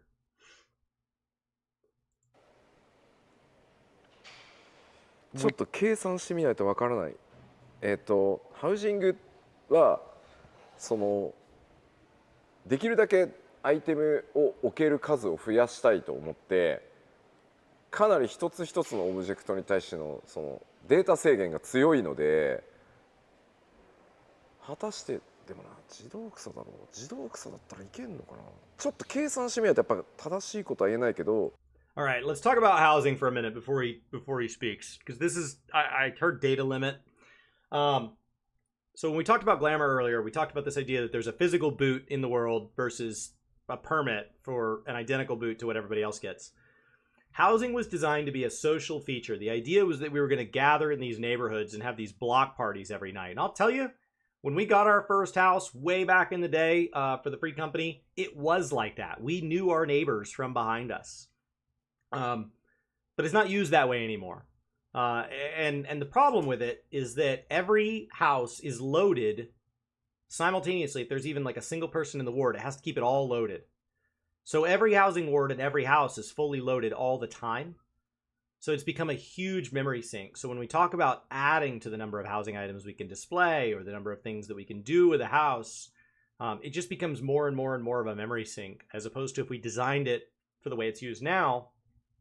To begin with, we probably would have done instanced housing, and then everybody could have had a house, and it would have been treated a lot differently. できなくはないと思います。So I think we would need to calculate to find out.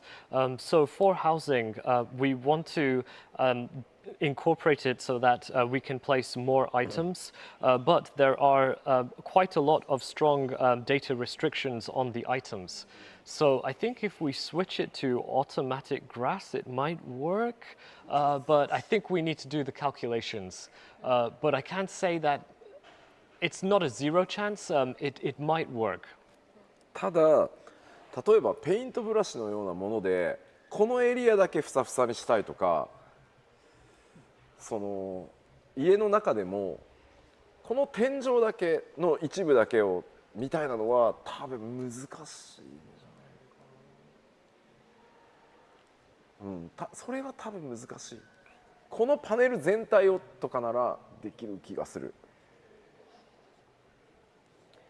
But when it comes to kind of like a paintbrush effect, so you would apply it just to one part in the house. So like maybe you would look at the ceiling and you would apply that to a certain part of the ceiling. I think that would be difficult. But on the other hand, if it would be applied to maybe one total panel, then that might be a possibility. 戻ったらハウジングにはハウジングのアーティスト兼ハウジングのテクニカルアーティストでハウジングのすべての仕様とメモリを司ってるハウジング神みたいなやつがいるんでそいつとちょっと話してみます。So when I go back to Japan, we have a member in our staff who is a housing artist, and they also work as a housing technical artist. So they really have a thorough knowledge of all of the specifications related to housing. So I'd like to have a little chat with them. でもう一つ言ってなかった？あれ？なんかハウジングアイテムにもグラフィックスアップデート適用されるのみたいなこと言ってなかったっけ？そうですね、そうですね。言ってたよね。言ってました。ハウジングアイテムに関しては今、やっぱり話したようにすごい厳密にメモリ計算してで今我々がやってる作業は室内に配置できるアイテムの数を増やそうっていうのが一つでもう一つは柱のない家に中身を取り替えられるようにしようっていうのを優先的にやってるので多分これらが落ち着いてからじゃないとそのグラフィックスアップデートをさらにハウジングのパーツにまで入れるっていうのが難しいかもしれない。ちょっと順番を待ってほしい。So when it comes to the point of applying the graphical update for housing items, as I mentioned, we have quite strict memory calculations that we are carrying out. And currently we are working towards increasing the number of items that can be placed in a house. And also we are working towards a system where when you have a house with no pillars, you would be able to automatically replace the content in that house. So we would first like to focus on these 2 points, and then we would be able to consider the next one. So we would appreciate it if we could address this in order first. ごめんね、ちょっと今計算しちゃってるんだよな。Sorry, I'm actually calculating right now. でも面白いアイデアだなって。But I do think it's an interesting idea. コントロールか。まあでも面白いな、でもそうやってすごくハウジングに情熱を注いでくれていて、それがゆえにこう14の世界がすごい豊かになってて、まあ、例えば日本でもみんなで協力して一つのストリートを飾り付けして日本のいわゆるお祭り夏祭りみたいなのをやってくれる人たちも多いし、本当になんだろう、ある意味素晴らしいコンテンツに皆さんのおかげでなってると思ってるんで、今みたいなフィードバックっていうのにはやっぱりできるだけ答えていきたいので、ちょっと楽しみにお待ちください。But yeah, I think it's precisely because there's so much passion towards housing in Final Fantasy XIV that we can work towards making the world of Final Fantasy XIV richer. And to give you one example from Japan, in Japan everyone collaborated together to decorate a street so that it looked like what we would say matsuri, so a Japanese festival, and it looked like a summer festival that you would see in Japan. So I think it's really amazing content, and I really would want to try my best to respond to the player feedback. So I do hope you look forward to future updates. いや、じゃあ大丈夫。 Very cool. And yeah, I see what you guys are saying in Twitch chat, like about this. He does take this as feedback. He doesn't just take this as like, I have all the answers. You ask the questions. I'm gonna slam down what the truth is, and we're gonna move on. There's a very give and take here, and he takes it as one of the many sources of community feedback they have to help dictate what is next. Very cool. Well, I just did a 40-minute interview in 2 hours and 12 minutes. When I look at the number of interviews we have left to do, I would like to get through, there's 5 more of these that I'd like to do. I think the best way to do this is to kind of see where I can fit streams more regularly, because there's no way we get through 5 today. It's just not possible with how much running I'm supposed to be doing. So I think the plan is Chris has thrown up a Discord. So we'll try to get that linked over to the YouTube and Twitch side.